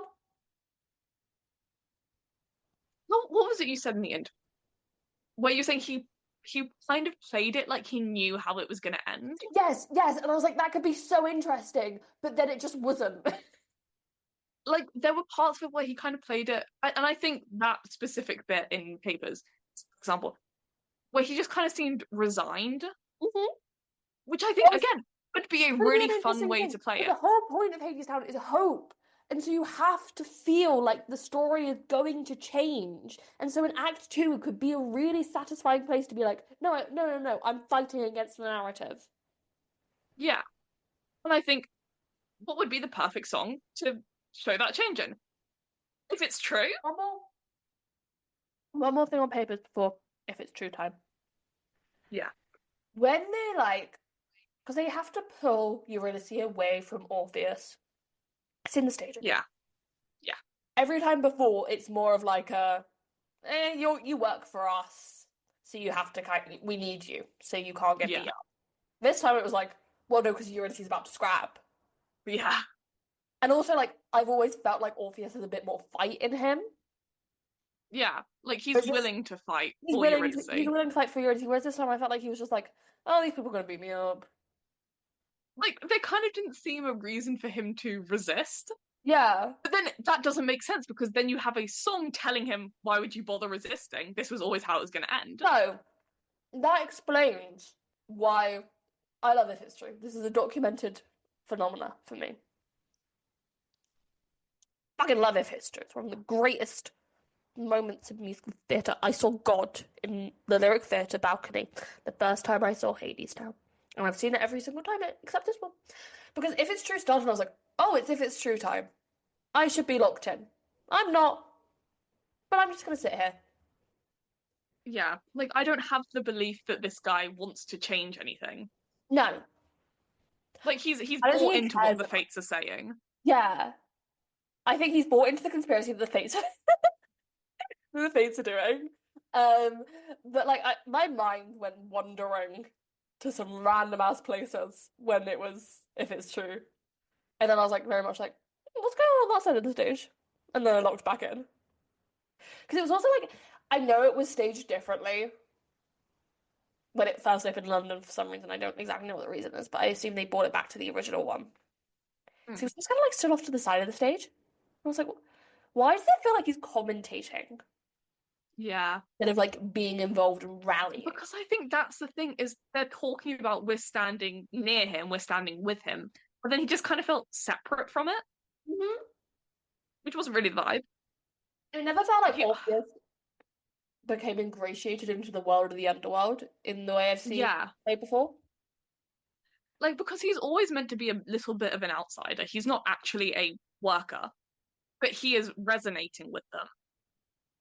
And that's why they look to they him. deem him as one of their own. He sings if it's true, and they're like, "You're one of us." Yeah. It's like, oh, you get what we're thinking. It's just you haven't sold your life away yet. So therefore, you have something we don't. You can help get us out of here. Exactly. And I just wasn't getting that. It just doesn't. There wasn't a ton of emotion. It just didn't make sense to me. He wasn't screaming, crying. I mean, there was that big note at the end, but like, Yeah. and people have been saying this is insane up top. It was just the note that I think Donald Finn did. Dylan Wood's done. Like, it's just the note Yeah. that I think is done in London, so it kind of makes sense for him to do that note. And But I also, think at this point, I didn't feel like it was a battle cry. yeah, it just felt like having seen two other performances, there was more emotion in those ones. And I think the emotion of Hadestown is one of the main parts of it. And for that to be Tragedy. lacking isn't great. In tragedy. You told it in the beginning. The lack of emotion, then it kind of feels like it doesn't make sense why he chooses to sing Epic 3. Mhm. He doesn't have this fight in him of, no, what they're saying is wrong. I can fix this. He's just like, fuck.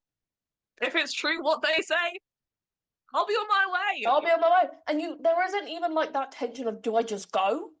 If this is how it's Yeah. always gonna be? Do I just leave? What Yeah, happens now? like that doubt of him being like, in my heart of hearts, I truly believe that this is not true. But what if it is? Because I think the thing is a lot of Orpheus's songs in Act 2 are meant to start putting in the doubt that is then exploited and doubt comes in. Mm. But because it wasn't played like that, his doubt just seems like him kind of being a dick. Yeah.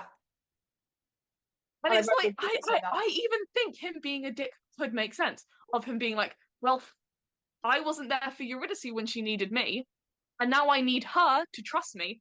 Why would she trust me? The dick! I'm an But even asshole. playing it like that could be really fun. Uh, yeah, But it just felt like he was like, I'm a guy. he was just like, them, I'm gonna do your bit. Them, us, There. them.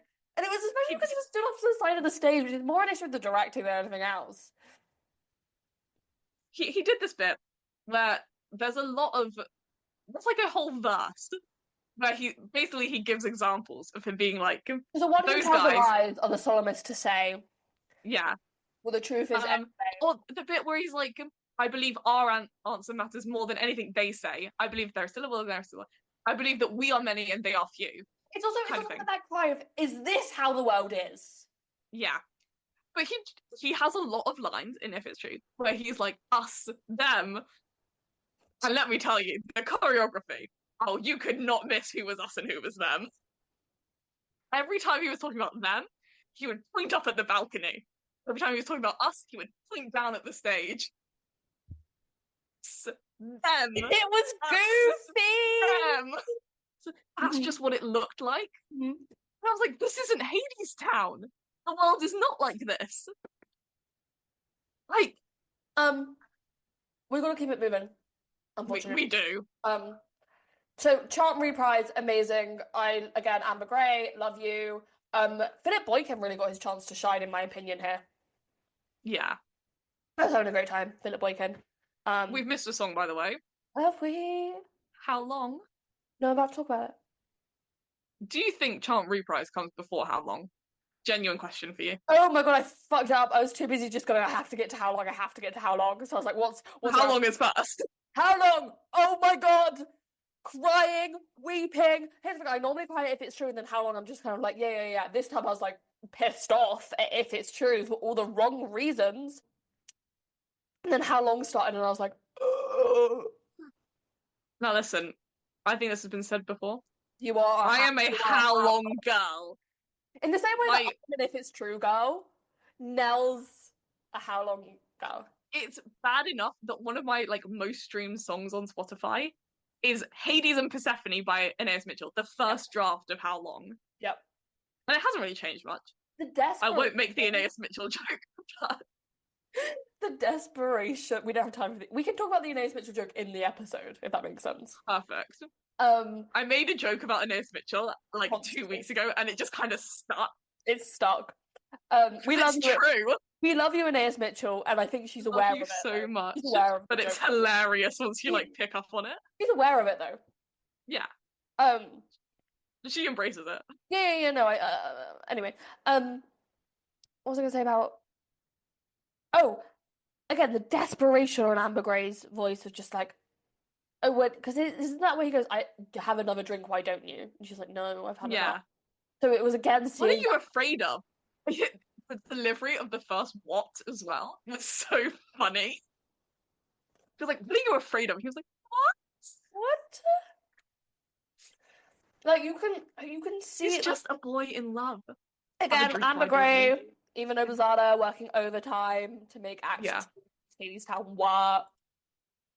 I mean, Philip Boykin was incredible as well. I feel like we haven't given him enough No, we credit. haven't given Philip Boykin his His flowers. Hades was incredible. His Hades was so fucking good. That voice, man, that just boomed through the He was theater. funny as well. His Like having his seen Hades had a little Zachary sass. James, his Hades was funny. Yeah, And Philip Boykin was also really funny as that's funny Hades. Hades. Yeah. I will say we'll get onto it in a second. I did miss his sassy little walk. I miss his country little strut. He didn't quite do it. His dancing was good Oh, and it's they danced, but um. Then Epic. No, then it's Chant so Reaper. then it's chant reprise, Again, which is Amber banging. Gray serving. I Really really liked giving me watching nothing. Go, go, give me nothing. yeah.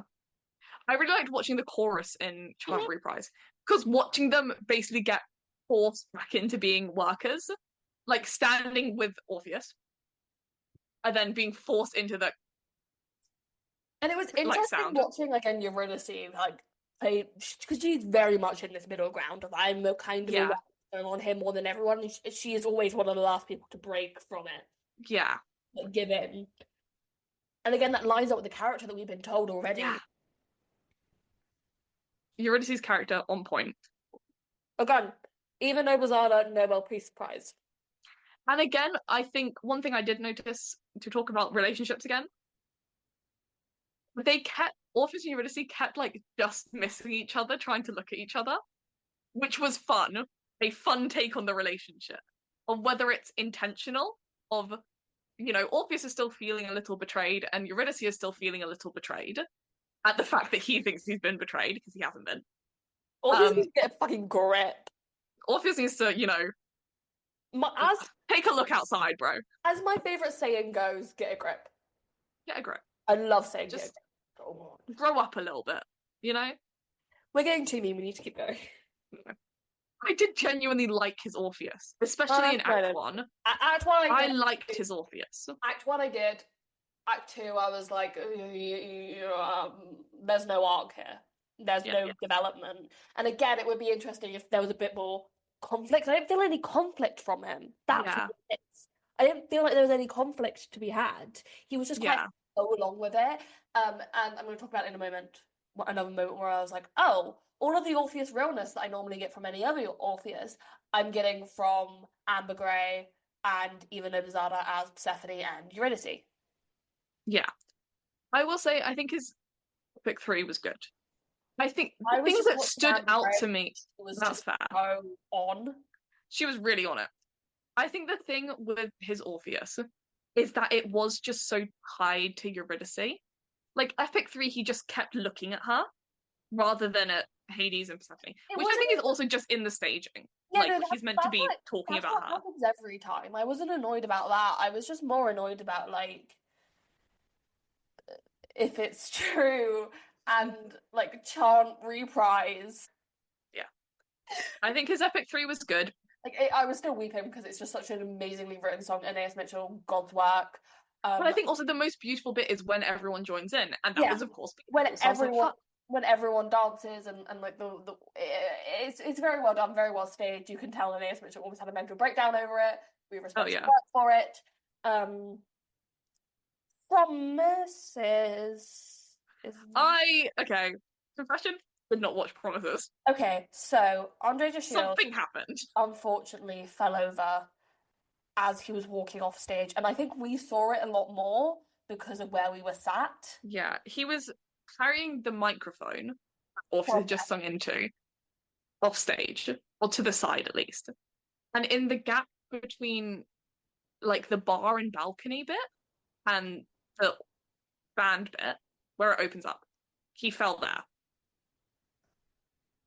And so that was kind of distracting from whatever was happening for Promises. Yeah.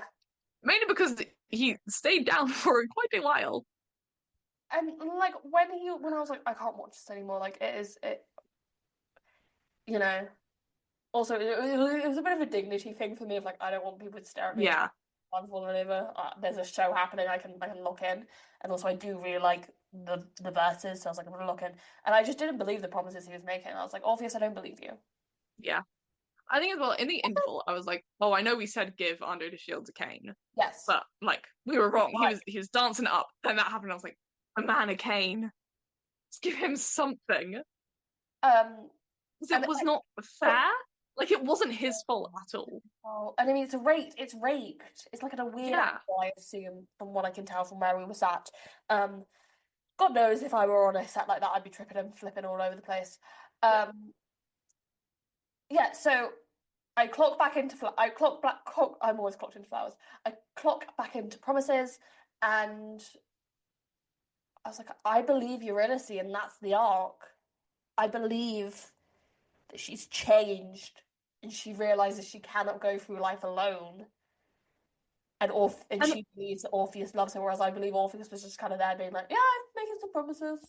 and I feel like again, there is an argument to be made that that is an interesting character choice because then if you trust that Eurydice fully trusts him, but that Orpheus doesn't fully trust her, the outcomes in make sense. Mm, You know, yeah. that tracks.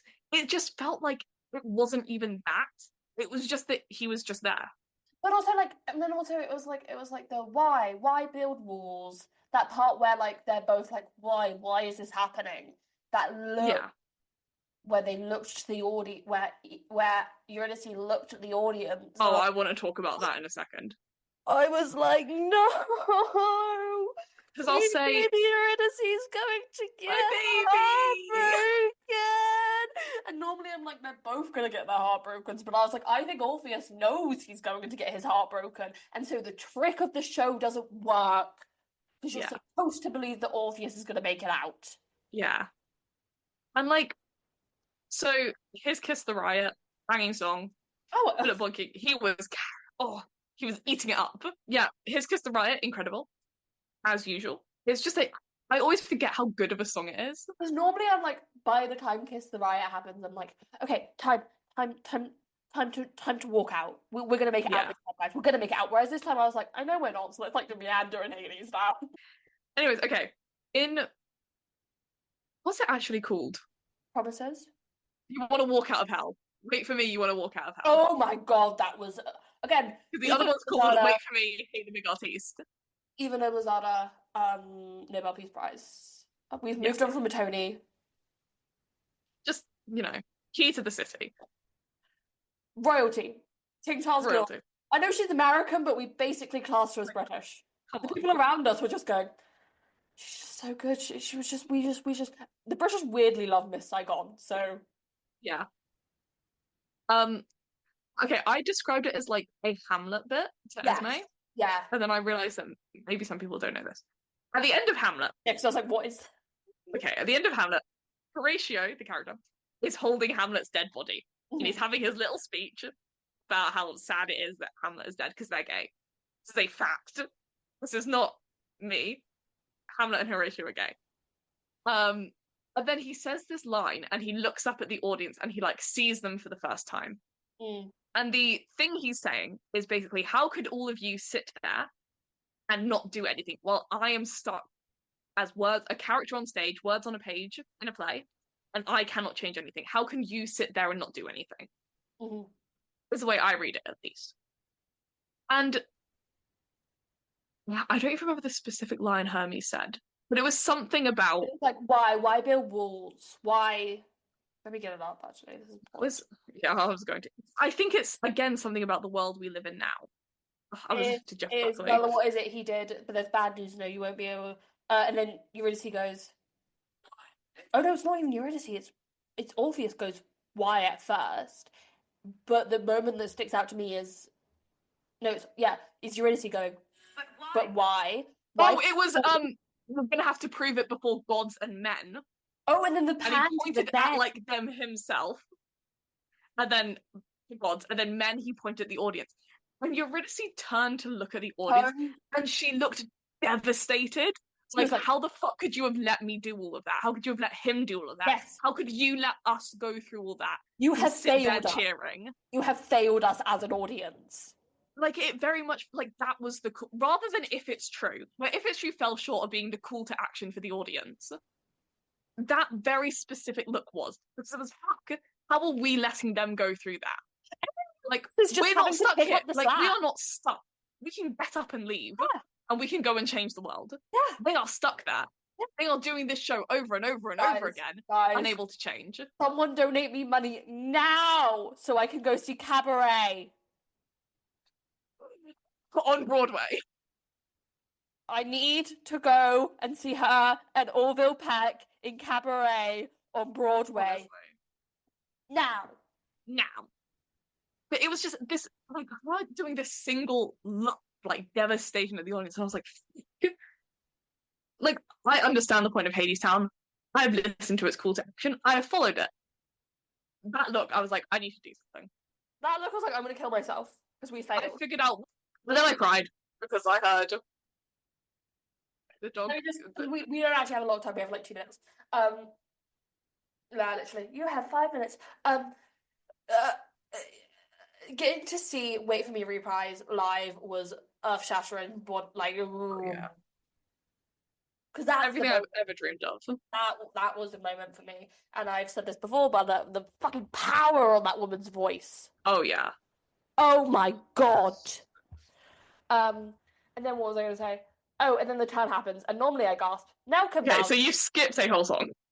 Oh, Doubt Comes In. I was just like, yes, Doubt Comes In. I love Doubt Comes In. Like, it's actually probably one of my favorite songs. I love it. One that like I ride for. Normally, like I'm sat at Doubt Comes In, just being like, no, like covering my hand, like my eyes. I love it. Being like, because it's just a soliloquy. It's just you're sat there and you want to shout at him, like, no, you're right. Like, don't doubt yourself. She is right behind you. We can see her right behind you. And he's like, fuck, who am I? Who am like? And you're like, who? Like a panto. Yeah. But this time I didn't feel any of that. Like, I love watching basically him lose his mind. Like, it sounds really mean, but I love that like loss of sanity. Well, no, him doubting everything. It is very fun to watch. That he'd been set on a wild goose chase somewhere else. It is like that's the thing. The gods love to play games. Yeah. Stephanie and Hades start the show playing a game. Yeah. This time it just felt like, oh, I've got this task to do. I might do it. Yeah, I'm doing it. Not gonna stress about it. As someone who's had a conversation with a man this week where it's been like, you know, this is really big deal, really stressful. Not gonna stress about it. Not really stressed about it. The turn, as devastating as it could be. No, I was like, I don't feel anything. Yeah. Normally I'm gasping, sobbing. Now can vouch for I this. think the second time we saw it together, I was like, I think Eurydice's emotion was very good. The look of just watching her go down, healing stuff. Breaks my heart. But Road to Hell reprise was good. I mean, it was the line, can you see it, can you feel it, can you hear it, always gives me goosebumps and makes me cry. Yeah.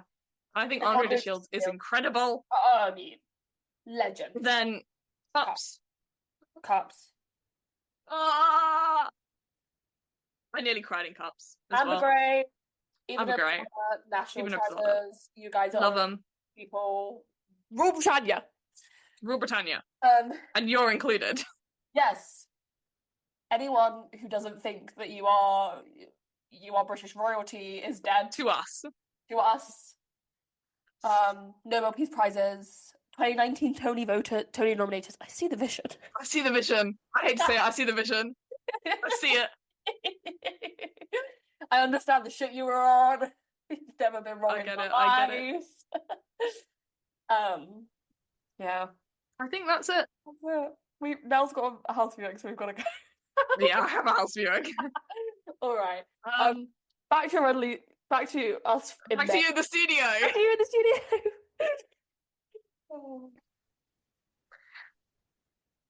And you're back. I hope you liked it. Will we good? We spent a lot of time on it. We did. We didn't get off track. We were like, we are talking through Hadestown and our thoughts on the performances and our thoughts on the way it was done and how I just remember how like clean it was, if that makes sense. Yeah. Like I was thinking about it today because I was thinking about Bella Brown and how she's been cast as Eurydice. I was like, crap, like I don't things like the chips are down. I'm gone. It was beautiful. Like All I that think obviously shit. the acting, the singing, the dancing. All of, like, oh, way down Hadestown. How clean that was. Living up on top. Like, Ugh. so please, I'm really, I don't know if we actually said this in yeah. the review. I am so excited for the pro shot.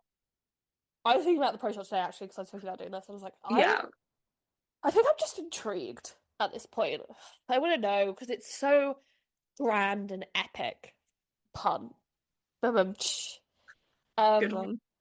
thank you. I'm very proud of that. It's so epic that I really hope that they're able to get like the way that the set just gives out, including the top, almost comes off Yeah, properly. I think there's a part of me that's. I think this is one of the shows that I would be willing to pay money to see the pro shot of. Oh yeah, I'm watching that pro shot. Like I've paid for the Newsies pro shot. Yeah. I could watch that tonight if I wanted. That's the good thing. I spent when I was like 13, I spent 10 quid on the Newsies pro shot, and I could So did still I. watch it today if I So need did I. to. And They sometimes took it I off do. Disney Plus. I think it off Disney Plus. We'd never had it anyways. It was an American only kind of thing. Oh yeah. I spent 10 quid on Apple TV Mm. to buy the Newsies Pro Shop. And to this day, I have it on my phone if I want to watch it. I have it on Prime. I bought it with my own money. Um, I would, yeah. I feel like the I also like because I came like a lot of my friends were intrigued to see what I thought about it. Um, and then afterwards I was like, actually, you guys can see it for yourselves. I'm so intrigued, like excited to be able to show not just the performances, um, but like the show to some of my friends because I think some of my friends would really Yeah. like it, but I don't think I could ever get them to spend the money to go see the musical in the theater. Yeah. Like one of my friends in particular, I'm like 90% sure she would enjoy it, but I don't think I'm ever gonna get her to spend money to go see it. Um, and so that's one aspect I'm really excited about. I'm just worried about these camera angles, man. Yeah. I just I just don't want them to fuck it up because I think it could be really good. I'm sure you'll be fine. That's like kind of my mantra. Is that Yeah. they're not going to purposefully fuck it up. No, they're not, but no one goes into anything thinking I'm gonna fuck this shit up. Like, um, I just I love Hadestown. I really do. And it's a really good way of having the show live on. Pro shots. I mean, we talk about this all the time with like falsettos. Like, Yeah. there's no reason 40 almost years later from the original production or from its inception that teenagers are as in to falsettos as they are. And especially with something like Hadestown, especially in this current political climate and the way things are going, we need the story of hope now more than ever. And so to have it Yeah. as I also hope that it doesn't go to like some bad. I hope it's distributed the right way. Oh my God, if it goes through like Disney, that would be ridiculous. I kind of hope they release it independently or something. Like on the one hand, this is getting dangerously close to the point of my dissertation, I will say. Um, on the one hand, I get wanting to do it through something like Disney because a lot of people will then see it. Yes. Like that was what a big part of the success of the Hamilton Pro Shot Yeah, yeah. was that people who really had no interest in Hamilton at all were just Mm. like, fuck it, it's lockdown, we're stuck inside, we've got Disney Plus, let's Yeah, watch it. yeah. Um, and so I feel like that could be really good for Hadestown of getting the message out there. Hmm. But also it is kind of everything that Hadestown is against. I guess that's the oxymoron of Hadestown in its current state, though. Yeah. I mean, that's the thing with the non-union tour as well. Yeah. Of like, it is fundamentally a show about capitalism versus communism, like capitalism versus what's the right word? Not even it's versus anything. It's just being like, No, doesn't it's just that like doesn't fucking suck. capitalism sucks. The musical, And so, because it has to be a musical that makes money in order to be seen and understood, it, yeah, it like, it has to it's like how the Hunger Games are blockbusters. Sorry to bring that up. Sorry to bring that up. Sorry to bring that up. Um, Don't do you this know, to me. you know what I mean. I know you know what I mean. I know what you mean. Like My exactly. entire dissertation was about a whole section of it Yeah. was about how like these stories with political messages, do they lose their messages when they're like adapted and become popular because it's more money hungry. Yeah. Um, so this is very stressful for me right now to talk about. Well, we can go back to talking about the pro short and how we There's have. something else we could talk about. No, Okay. not yet. Um, Not yet. I I'll, I think we'll close out the conversation in that I think it's kind of a double-edged sword Yeah. where Yeah. ultimately I don't think there's a wrong choice they can make with distribution, but I also don't think there's really a right choice they can make. I wonder, I know this isn't going to happen because there's obviously been quite a bit of money behind this. And it's been Mm. very clear since the beginning that there's people who have invested money in this. The way the Bonnie and Clyde Pro Shot was distributed. Oh yes, that exists. But then I was thinking, we don't talk about it in the same way like we do other pro shots. And I mean, in my ideal fairy princess land, somewhere like PBS would pick it up or something like that, but that's not happening. I mean, in my head, absolute worst case scenario, It's Disney or that someone. worse, that shit gets put on Broadway HD. Oh, guys, if it gets put on Broadway HD, it'd be my If the 13th reason. If the Hadestown Pro Shot goes on Broadway HD, I'm killing myself. I'm doing something My very drastic. hatred for Broadway HD runs deep. Oh, it's one of my deep feuds. It's one of my deep, deep hatreds. Yeah, yeah, we're gonna be That's hit. how you can tell we're like Oh. real musical theatre fans. That's how you We can tell we've seen some hate. shit. We remember when Broadway We've been HD here was a in its fucking while. infancy.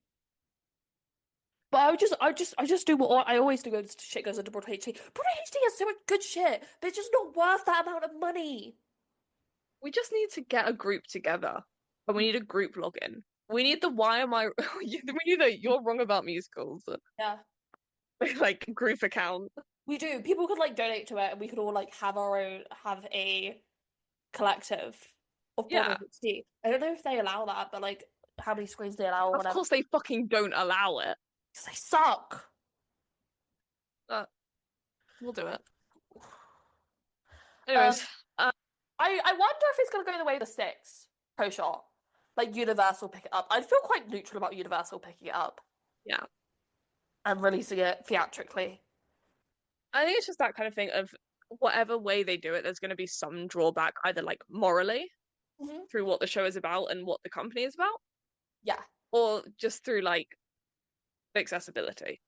Yeah, and at the end of the Because day, like if even if they release it independently, which would be yeah. great for them morally, they would probably be behind a paywall where everyone would have to pay individually to see it, and Hmm. that would suck.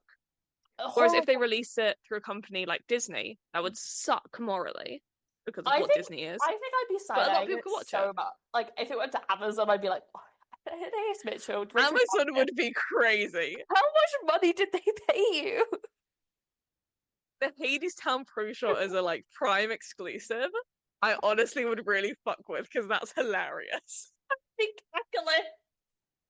You, I just like the idea that like really influenced me with the Hadestown Pro Show is me getting together the most random group of people I can and making all of my friends watch it, drinks in hand. Oh yeah. Me, you, Hadestown drinking game. Hadestown drinking game. Me, you, Martha, Toby, some of our other friends, and they were all like a psychological experiment on Esme. Yeah. Yeah. Um. Yeah. I wonder when we're gonna hear news about it because I because it is it going to be one of those pro shots that goes away for like 5 years? We don't hear about it, and then in 5 years' time, they're like, it's coming out. I feel like such a big deal was made about it being filmed that they're not gonna do that. I am under the impression that it has someone behind it funding all of this. So I wouldn't be surprised. My other question leading on from this is will they wait until it closes on Broadway to release it? No. Because and I don't know anything. I don't know shit about shit. And even if I did, I wouldn't want to talk about it because it would make me very upset, even though I don't live there. But for like a year and a half, like a while now, there's been these constant rumors like Hadestown is closing soon, and then like nothing ever happens and they extend again and they add new parts and it's all amazing. And I go, yeah. But if I could see, and I don't know shit about shit, and I really hope this isn't the case, but I could see if Hadestown closes within a year, they're like, okay, we'll release the pro shop once it closes. Mm. But I Even also though think pro that shops one of, drive interest. yeah, that's what I'm gonna say is I think one of the biggest examples of like how pro shots work is the Hamilton one. Yes, yes. Because most other pro shots, yes, have been released after the closure of shows, Mm. but they've never done anything except create demand for the shows. Yeah. Yeah, yeah, Like yeah, you look at something like falsettos, yeah. Hmm. that pro shot is adored. A beloved piece of cinema by these people. And Everyone I, fucking loves it. yeah. And the second you said we're bringing back falsettos for a limited run on Broadway, it would sell out in seconds because of that pro shot. Hmm, hmm, hmm. It's the same with like Next to Normal now. My Pookie, my baby girl. That West End run was always so loved, and it was always a Mhm. limited run. It was a beloved limited run, and I'm so excited that America are gonna get to fall back in love with Next Door, especially Yeah. that cast. And I think what the Hamilton pro shot showed was just Yeah. that when you're releasing it while the run is still ongoing, it can reboost sales. Hamilton, like every other Broadway show, struggled post COVID after reopening. Hamilton didn't, and I think Lynn came out and was like, "Yeah, without the pro shot, we would have struggled like the rest of them." But the Yeah. pro shot made people want to go see it on the stage, and again, especially if they're able to get the epicness of it right, then they can draw people. Be like, imagine what this is like live. Imagine what this is like in front of you. Yeah. I just hope that's I live. think they've got a really good opportunity. Yes. And I hope they take it. And like something that I feel like we watched from the sidelines for a lot of this, but like watched Hadestown kind of cement itself in musical theatre history Yeah. and like force its I don't say force it because it like kind of did, kind of didn't, but like kind of really cement itself as like this kind of I don't want to say generation defining, but like a big musical, if that makes sense. Like up there with the Dear Evan Hansons and Hamiltons Yeah. for a certain age bracket. And I will say, I think what this links to is to bring it back to you saying if Hadestown closes within the year. Mm. With the re-election of Trump, Oh, I please keep it cannot on see this camera. show closing. Please, please, please. It needs to outlive Trump a second time, please. And I think a big part of that is obviously the message of it. Yeah. But I also think that it's the same way Hamilton has that Obama era Hmm. optimism of whenever you watch it or listen to it, you're like, God, it was 2015. Trump hadn't even been Woman elected. was going to be president. A woman was going to be president. We just had the first ever black president. A woman was about to be the next president. Life was good. Racism is an issue in the past. We've beat racism. We beat racism and sexism. And you still kind of get that optimism, like just from listening to it, where you're like, God, it will get better. I think with Hadestown, you get that kind of like sinners, like what's the word I'm looking for? Because what I was gonna say isn't right. I It's think, like anger. yeah, you get that anger, and that's what I always really respond to in it, hence my review. I always really respond to the anger and the immediacy of it, or very much like, Yeah. oh, that's how I feel on a daily basis. Because also, at that time, I was reading up to like 30 articles a day about how our healthcare system is so broken beyond repair. Yeah. Like that Important helplessness context of to how the my world life. is going. I was like feeling very helpless about where the world is going. I still am, but like I'm not constantly reading it for like 5 hours a day, so I've calmed down a bit. But also the thing with Hadestown that always brings me like some sense of comfort is, and this leads on to one of the other things we want to talk about, is how it's been around for ages. It's been around since Bush's second term, you know? Yeah. And it's literally an ancient story. It is a story as old as civilization. And these themes have always been there. These things have always been there, and the world keeps going, the world keeps turning. And for me, that is hope in a way. Yeah. You know? I love Hadestown. I should go again. We got to get back to Hadestown. We have got to get back to Hadestown. I've got to get back to the lyric theatre balcony. Going back to my home. Oh yeah. My second home, the lyric theatre balcony. That brings us quite nicely on to working on a song. Oh my God, working on a song. Working on a song. I think everyone who writes a musical should publish something like this if they can. If they Yes. feel like they are going to. I know Sondheim has his books, Finishing a Hat and Look, I Made a Hat. And Hamilton has the coffee table book with Lynn doing his annotations, which I appreciate. I mean, I'm looking at the Andrew Lloyd Webber one. Andy cuts off right before Phantom starts. I would like a copy of his journal when he was writing Bad Cinderella, though.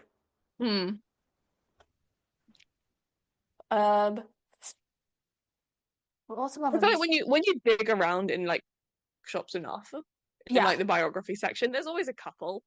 Yeah. Which is like, I didn't know that this guy wrote a book while he was writing this musical. Okay. I think the biggest thing I took away from working on a song was one, Epic Free sent Anais Mitchell crazy.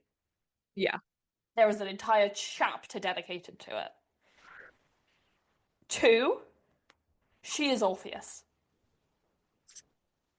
This fucking joke has been both the best and worst thing we've come up with. I think it's one of our better jokes because she admits it. She admits it in the book.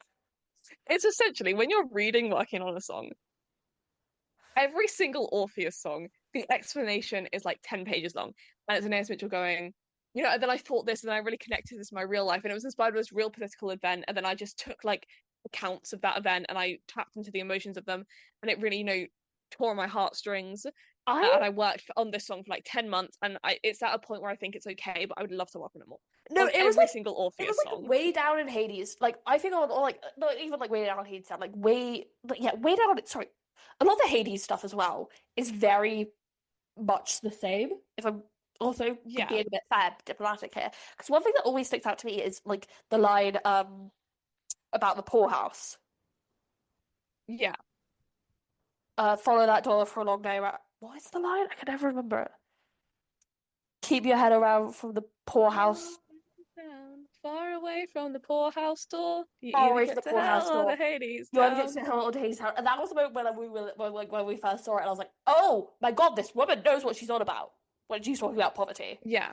In my opinion of that, though, I think the difference between that kind of reference depth to Hades lyrics is that you're meant to like listen to everything about him and listen to him speak and be like, okay, I know who this is.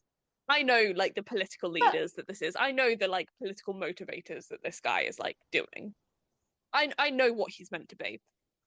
Every time you're reading her describing how she's like writing Orpheus, you're just like, this bitch just wants to be him.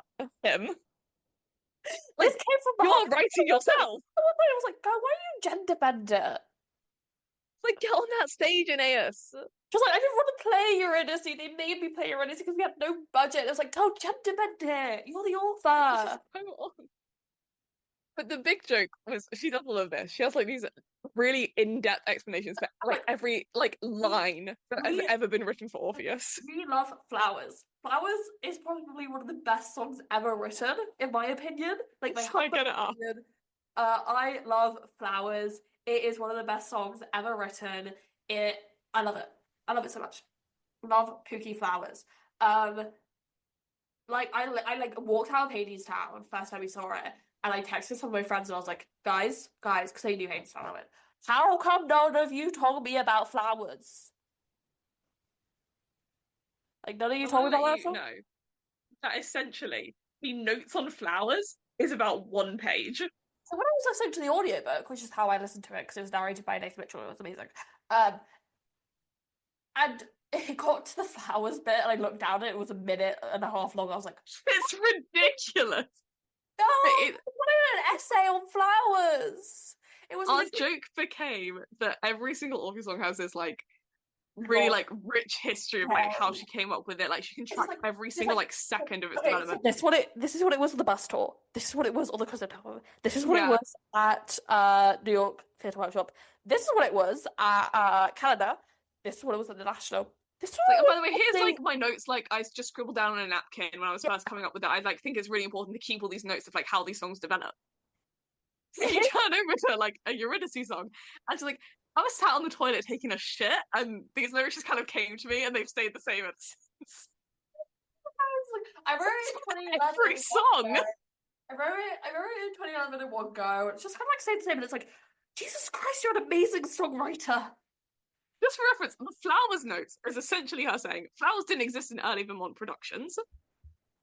And then she briefly is like, she never really had a solo. She probably should have a solo. Anyways, you know how the logo is a flower? Yeah. It came to me, and then I was like, what if we write a song about that? Eating song you've ever listened to. And you turn to like, God, It's what are it's the fucking giving. songs? It's what song was it? For reference, pick two, 1 page of lyrics. 1, 2, 3 pages of notes. About Yeah, so two. let me see if I can get up Audible. Because like I think Epic Free section is 15 minutes long. I pick three. You know what? I'm willing to accept how long it is because it's pick three. Mm. But it's funny. Yeah. Okay, so Flowers is 3 minutes and 30 seconds on the audiobook. Epic Free, 16 minutes. It's so funny. Like I'm not even mad about it. It's just like Fair a funny, enough. it's just like, yeah, sure. But like I was really excited to it was more like us just like loving Flowers and being like, we want to It was hear. us loving every single Eurydice song and being like, I can't wait to learn about how like these Eurydice songs developed, like what she was drawing upon to write these, and her just being like, I just kind of had to write something because Eurydice needed a song, and here it is. I'm like, people didn't like Orpheus enough, so I had to write Eurydice a song. She's there, she's like, yeah, here's some of my early drafts for like Orpheus lyrics, and the lyrics is like Orpheus being the like hockiest, most like annoying man ever. Just didn't get why people didn't like this guy. It's like What was I going am wrong? a singer-songwriter. People don't like the singer-songwriters? What? No. But then what the joke eventually developed into was we were joking about it, and I said, actually, Esme, we're being really mean because Andy does the same. this is exactly what Andrew Lloyd Webber does, and we bully him relentlessly for it. He's like, I am the Phantom. He's like, I don't get why people don't like this like reclusive, ugly man who's got a real talent for music. And that like all the girls should actually really like him. Why don't they like him? And we're like, this guy's ridiculous. He's so funny. Like, what a freak. Hilarious. Turn around and Anais Mitchell is like, I don't get why no one likes this like songwriter who's going to save the world with his songs and how cool he is and how he just really cares about music. And sometimes that gets in the way of his like personal life, but he actually really cares about his personal life too. And we're like, Anais, you're so right. Yes, Anais, so you're a right. genius. Yes, but she also wrote Flowers. So I also love it like Yes, but Andrew Lloyd Webber wrote Wishing You Were Somehow Here Again. yeah, We but still bully him. yeah, but he's a billionaire. Yeah. Andy's funny as shit though. Anyway, what's something else I was gonna say about Working Song? Oh, I loved what she said about Our Lady of the Underground. Mm. Because when we first saw it, I turned to Nell when the applause was happening. I went, that is like textbook, perfect. Act 2 opener. Yeah. So I was under the impression that Anais Mitchell was told what the motif for that Act 2 opening was. And if you don't know, I saw someone on TikTok saying the other day, these are a couple of things I've noticed if from doing a lot of musicals, and they were just naming genre conventions. And I felt like being like, Gully, that's a genre convention. I'm gonna hold you how will I say this. Of her being like, yeah, and then the character will say a song like stating their want. It's normally very early on in the show. I was like, that's called an I Want song. Okay, I want some. It's normally like the third song in the show, sets up the character, something they want to overcome. They're like, oh yeah, and then the first song of the second act is normally like reintroducing you to the world. I was like, yeah. So the convention is that the first song of the second act doesn't really have too much hindrance on the plot, so you are able to like settle in and be reacclimatized to the world. Perfect example of this, believe it or not, Whipped into Shape from Legally Blonde. What a I don't song. know why that just came to my head. I was like, Whipped into Shape from Legally Blonde. I mean, even on I my was own. thinking about this the other day because when we did the Mean Girls episode, Yes. we were Yes, like, I said at least that I don't think Stop is a good Act 2 opener. I do. In some ways, I think it is. I stand by that Sexy, it would have been the perfect Sexy would Act have 2 been opener if perfect. they could have Like, reworked it. I mean, even like I was listening to a great comment today. Letters, perfect Act 2 opener. Oh my god, yeah. Letters, I was perfect. trying to think. We obviously missed it. I think possibly almost the perfect one, excluding Hadestown. Mm-hmm. I hate to say it. I do. What did I miss? Hamilton. Oh my god, that's perfect. What an Act 2 opener! Yeah. I'd also say if we're talking about next to normal, Wish I Were Here. Because not only is it like, hey, remember, Diana's getting ECT treatment, Natalie's on drugs, they have a weird relationship, sets up that conflict again. It also just bangs. Yeah. So listening to working on a song, and it came to that bit, and I was thinking like how to be like, oh yeah, someone told me this was the convention, but this brings me on to another thing I want to talk about. Hadestown.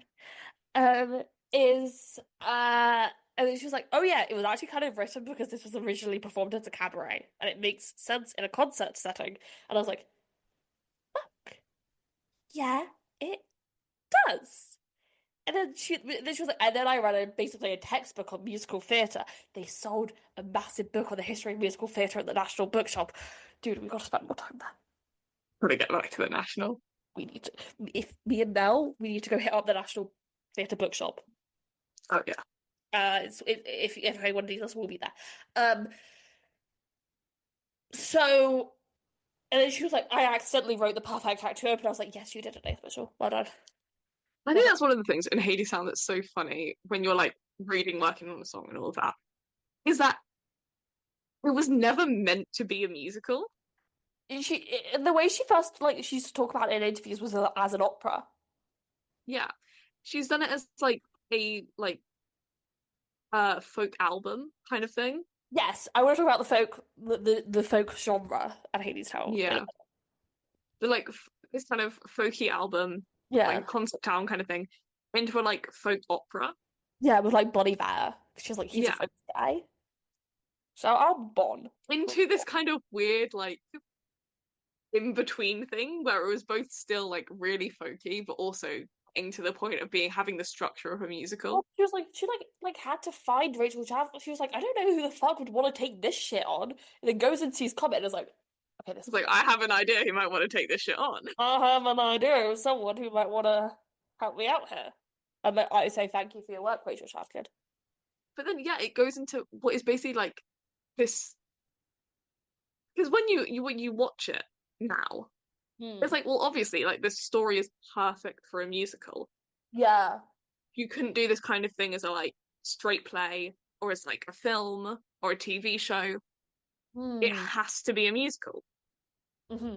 And all of its history is like it was never meant to be a musical. She just like the way she always described it as like it's like the piece was it's like it was talking to her. Yeah.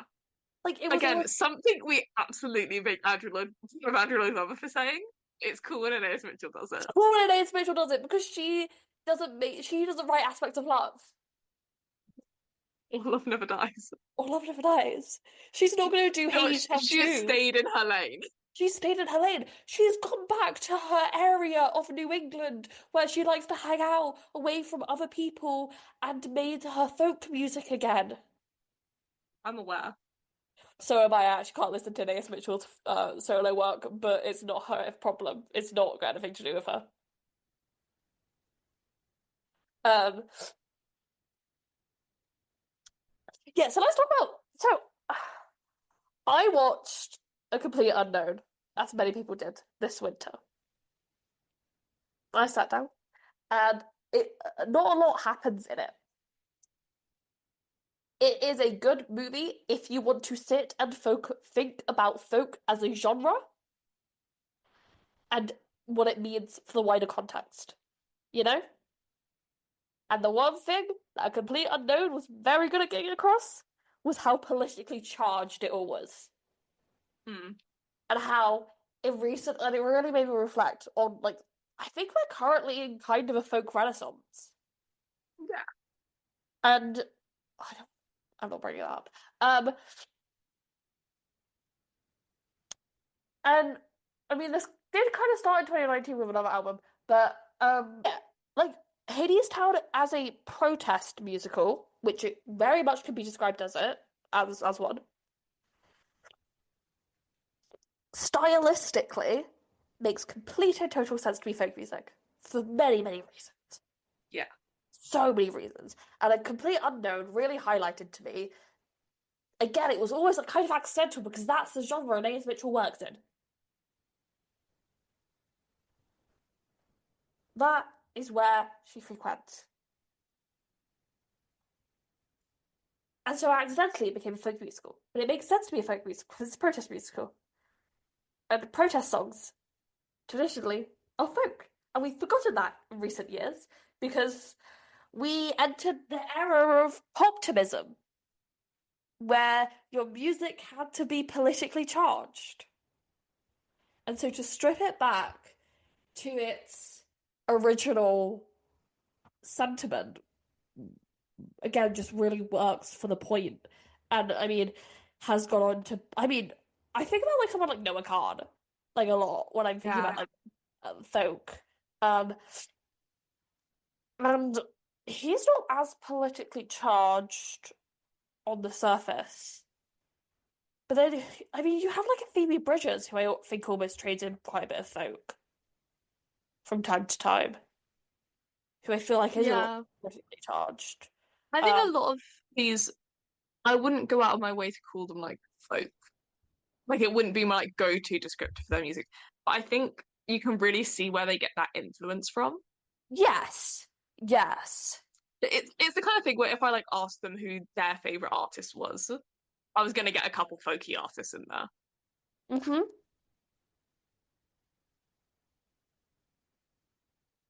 Yeah. Yeah. Yeah.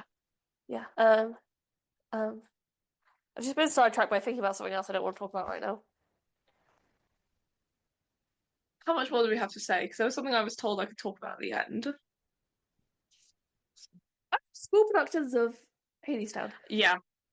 That was the last thing. And then you can bully me, but and let's be clear here, she's bullying me. Yep. I think this is quite funny. When we started this podcast, we were very much like, oh, we're gonna be like quite private. We're not gonna really talk about our personal lives. And like we said like nothing about ourselves. And then Mean Girls episode, I'm like, let me tell you all about Esme's history of being bullied in high school. Yeah. Not my history. This Esme's. is a different kind of bullying. This is psychological warfare. And This is deserved. we keep I keep annoying her about something and then she'll be like this and I'm like, shut up, and then we just keep going back and forth between Anyway. Productions. We said at the end of our last Hadestown episode. Yeah. That we were like, oh, what's Hadestown going to look like post Chefkin? Where will it go? Yeah, I was genuinely really intrigued. And the answer has apparently been school productions. A Mhm. couple weeks, days. Sorry, why has an Aaron Tveit fan account just said this is gonna sound insane, but the new pope is literally a family friend? Good fucking lord. We're all gonna die. God. Here we are was right. It really is the end of the world. But yeah, quite soon after we released our last Hadestown episode, Mhm. they released the rates to it for like team productions. Yes. And so recently, I don't know for the rest of you guys, but me and Esme have been getting a lot of videos about these team productions, just like clips of Yes. them doing it. Yes. And it's quite fun. Hmm. I saw one. I don't know if I ever sent this to you. It was a production that was doing it in like I kind of want to say like the deep south, kind of like I Wild West type think vibes. I've seen that. There was like gravel on the floor or something. Yeah, it was specifically a video of like Hermes singing, Was and Hermes she had played by like a the woman? cowboy. Yeah, she had like a Yes. cowboy hat. Yeah, Yes. Yeah. Yeah. yeah. Yeah, I think that's been really fun because obviously a big thing with these youth productions Yes. is in the nicest way possible. A lot of the like nuance from the race aspect of casting is taken away Yeah, because in as general high schools in America, that has been one of my it's going to be predominantly like, white. but I'm also like I feel like these kids in the deep south do kind of need it. Yeah, But it does but kind it's of one of those. suck that some of the Yeah, nuance is taken out of it. It's like it's nuanced. I love nuance. yeah. But it's kind of seeing like this like all white cast of Hadestown. It's like that's an interesting take, That is and it's one that you would you know never what? get on Broadway or on the West End. You know what? It's not in the whites or something like Yeah, that. there's technically nothing wrong with it. Hmm. It's just you would never see it in a like professional production. Mm. But I think because of that, it's made it really interesting to see what kind of bits they do change because in reading it, they have thought it's too focused on race, if Yeah, that makes sense. yeah. Like to change it to be like this kind of deep south, Wild West kind of vibe Mm. instead of this kind of industrialized, weird Great Depression 1940s vibe Hmm. that the original is. It's Yeah. like, okay, why? Mm. Like, is it just for the fun of it, or is it? Do you think that this different setting is giving a different like story? Yeah, it is also interesting to like see like who is not putting much thought into it. And like we're doing Hadestown because people want to do Hadestown, so we're going to do what I've seen on the production photos, Mm, and who is sitting with the themes of Hadestown and going, "What can I do with this?" Because it is again, it's an old story and it's so ripe for reimagining. yeah, I think obviously a lot of schools are getting as close to replica as possible, Yeah, which is fair enough. Fair play. fair enough, If it fair ain't broke, don't fix it. Like, enough. Chavkin did some great work. I think my favorite video from all of this though has got to be that table read that I believe I sent to you. Did you? You said again. We talk a lot on TikTok. We talk a lot. It was just them sitting around a table doing a table read of Hadestown, but obviously not singing it. Mm. Oh, I think you did send this to me. Yeah.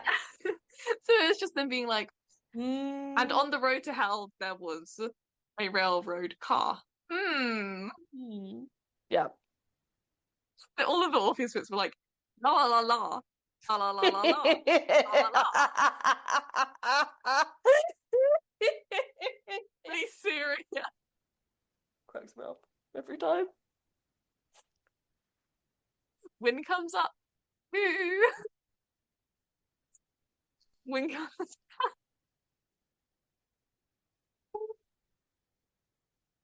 It was very funny. Yeah. And La again, I'm la just la la la la la la la. Where do you hear that song? I am glad that like teenagers are getting to experience Hadestown and do it because that's like a way that a lot of them are exposed to musicals. Yeah. Again, it's just one of those shows that I'm just so happy is as present in the canon as it is.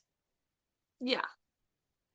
Because I do genuinely believe it's such a vital story for these days. And I don't want to be one of those people like it's such an important, poignant story for where we are now. That's how I feel like what I sound like when I started talking about Here We Are. Yeah. But I think it is also one of those things with like forcing sounds bad, but forcing these kids to do it as like their show that they're performing. Yeah, Me and Esme have definitely really just experienced through doing dissertations and essays. yeah. When you are forced to just engage with a topic long enough, Mhm. you just become an expert on it. Yeah, you kind of just Like the idea of if I was back in high school, horrific already, oh I God. had to spend like 6 months just sitting with the themes of Hadestown. I wonder, our school would probably be like, yeah, we're doing Hadestown. It would be so Oh, cool. absolutely. I kind of forget our school exists. And then I went home and my sister like still goes there. And I was like, oh, I forgot that place still like operates 5 days a week. Our school would only do Hadestown if a certain one of the drama teachers was picking the musical that year. Oh, Miss would love it. Yeah, Shout out to her, she's a ledge. it's the ledge. She would love it. She would fucking love it. I feel like she probably did love it. I feel like in the next couple of years, we're gonna see our high school do Hadestown, and we're gonna have to go. I'd feel like a bit of a loser going, but I feel like I'd have to. No, we'd have to. I'd have to go sit in the assembly hall and watch Hadestown happen. I couldn't Yeah. cry, though, that's the issue. Imagine. I couldn't cry sat in that hall. How old am I? 13? No. No, But Miss would love Hadestown. she would love Hadestown. That is her name, Miss. And Miss, and we love Hadestown. We love Hadestown. Everyone remember that. I love Hadestown. Please. Now let me talk about something. I have dedicated so much of the past year listening and thinking about Hadestown is actually crazy. The way it is taken over. Now, Oh, how do I even want to start yes. this? We don't. What's the thing to bring up? Can we not do go This too deep? point. Can we not go too deep? This is a joke. This is a joke.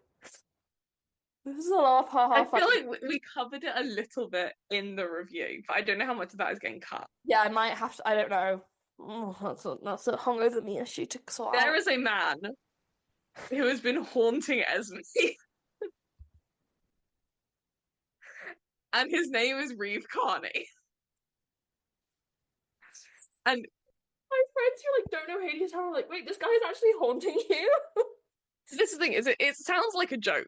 It is a joke. It sounds like maybe she's not the biggest fan of Reeve Carney, and You know what? therefore, haha, he's haunting her. As I said in the review, I have softened on the voice, and I liked Act 1 of Hadestown. Act 2 I have my issues with. But I liked Act 1. I was happy. Now can vouch for this. During the interval, I was sat there quite happily. I don't think we can stress enough how much we went into this wanting to leave happy. I wanted to leave so happy. And at the interval, we were like, we're on the right track. At the interval, I went, this is really good. I'm really enjoying this interpretation. I really hope I'm really excited to see where it's going to go with the story changes and the beats and the rest of it. I was a happy person during Act 1. And you know what? The voice, I've said some words about it in our previous Hadestown episode. It's not for me. I just have a thing where if you get too whiny... As a Jeff Buckley fan, the voice has to be for me. Here's the thing. As a fan of a certain someone who we're unfortunately going to have to talk about in a minute. Oh, yeah. I didn't realise one of the things she was on about in one of the songs until about 2 months ago. I read the lyrics and I went, hang on, she's on about Picasso? And then I sent a text to my friend and went, Nadia, did you know this? I was like, yeah. I was like, I just can't understand what she's saying, man. Too fucking whiny. There's a voice note of me walking around central London after having listened to a certain album. Don't want to talk about it, but I have to in a minute. Screaming down a voice note to my friend Nadia. Going, stop whining! You're too fucking whiny! The songwriting's really good, but you gotta stop whining! First reaction when I listened to one of the new songs, I went, I can't understand what she said. Stand it. So, So it extends to everyone. No one is immune. this is the thing. Reeve Carney haunting Esme sounds like a joke, and it It kind isn't. of is, It kind of but it is. kind of isn't at all. It kind of is and it kind of isn't because I've kind of been on about stuff he's been in for a good 5 years So now. And now can since, vouch for this. yeah. So since I've known Esme, she has disliked the Taylor Swift Red music video, I have for many example. constructive criticisms of it, and Taylor Swift, okay, basically, I was thinking about it actually, because yesterday I saw Here We Are, review on TikTok, and Jesse Tyler Ferguson was in Here We Are, in his bio, and I forgot that this happened because I like to block it out of my memory because it was embarrassing on part of Taylor Allison Swift. You need to calm down. He was in that music video, Jesse Tyler Ferguson, and he had it in his bio, and I was like, wow, that's really good. He's proud of that. Good on him. Good on him. And I was like, why do I hate that? Why don't I like get annoyed about that music video instead of this one? And I'm getting annoyed about this one. And it's like, because there's no saving any visuals from Lover, really. Like, there's no issue getting annoyed about it because there's nothing there to like save, if that makes sense. Yeah. Whereas Red, we were on a winning streak. We were cooking. She had a visual identity for once in her life. But no. We had to go hang out. We had to go hang out in the desert and look like we were in some post-apocalyptic bomb site. So this was how this whole thing started because we were on the way back from seeing Hadestown, and I was looking up some of the original Broadway cast for reasons that we shan't get into here. It was more just like we have been dipped out of Hadestown for 5 years. Hey, yeah, wow, we got to catch up a little bit. It was just more of like a cursory, what have these people been in search. Yeah, so I'm looking through what Reeve Carney has been in, and I say, Esme, oh my god. This guy played the ex-boyfriend in Taylor Swift's Red music video, and Esme is furious because she hates this music video and she hates the ex-boyfriend. It wasn't Red. I knew trouble. My apologies from the Red album. Come on now. My god. You're getting very mouthy for someone who's about to be bullied, can I just say? No, it's just like knowing a lot about Taylor Swift, if you couldn't tell. In the I Knew You Were Trouble music video, Reeve Carney played Taylor Swift's ex-boyfriend. Mm-hmm. And Esme's curious about this. And I'm like, ha ha ha, that's so funny. Because I hate that music video, and you can attest to this. I've been a hater of that music video for years. Yeah. Now, where else has this guy shown up? I don't want to talk about it. I really don't want to talk about it. He was in Spider-Man Turn of the Dark, which is where the bat came from.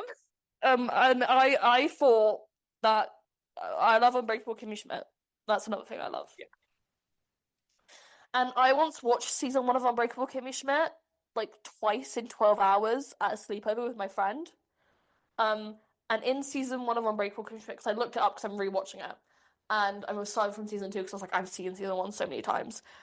In season 1, Titus goes on an audition for a musical, Spider-Man Turn of the Dark 2, Too Many Spider-Men, and in my brain, I got them confused, and I thought Spider-Man was a Tina Fey joke. And then I have to remind myself that, like, it's a real thing. Yeah. And then I stumbled across by accident. Oh, I don't know about it. I believe it was while we were recording or when we were about to record. We were about to record. But, like, the Taylor Swift one, I could talk for hours about how I feel like that music video is bad. And I had to watch it when I was drunk in the club the other week. And my friends were like, haha, buddy, you hate this music video. And I was like, I do. Thank you for paying attention. My friend Silva. I don't even remember. Oh, I do remember how this came up. My friend Silva was laughing her ass off at my expense. Because she knows how much I hate that music video. This next one came about from something very similar. I was bullying Esme. And I was like, I was going to search something up. I paused. You weren't informing me of what you were up to. You were just like, you were like, I'm gonna look. There was something I was looking up. I was like, fine, this is hell. I didn't know how bad it was about to get. I started to say, oh my god. I don't think it's what. And I say, oh my God, and I click on something, and I'm refusing to talk to her at this point. Esme's getting anxious.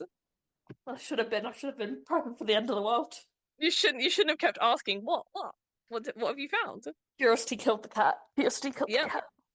because I eventually get to tell her, Esme, did you know? I didn't know because I like Let's revisit this. Let's revisit the emotions you went through on this day. Esme, did you know I like to that avoid in 2008, I like to avoid all knowledge of Reeve what Carney, was up to then. That's none of my business. Reeve Carney hated Lana Del Rey.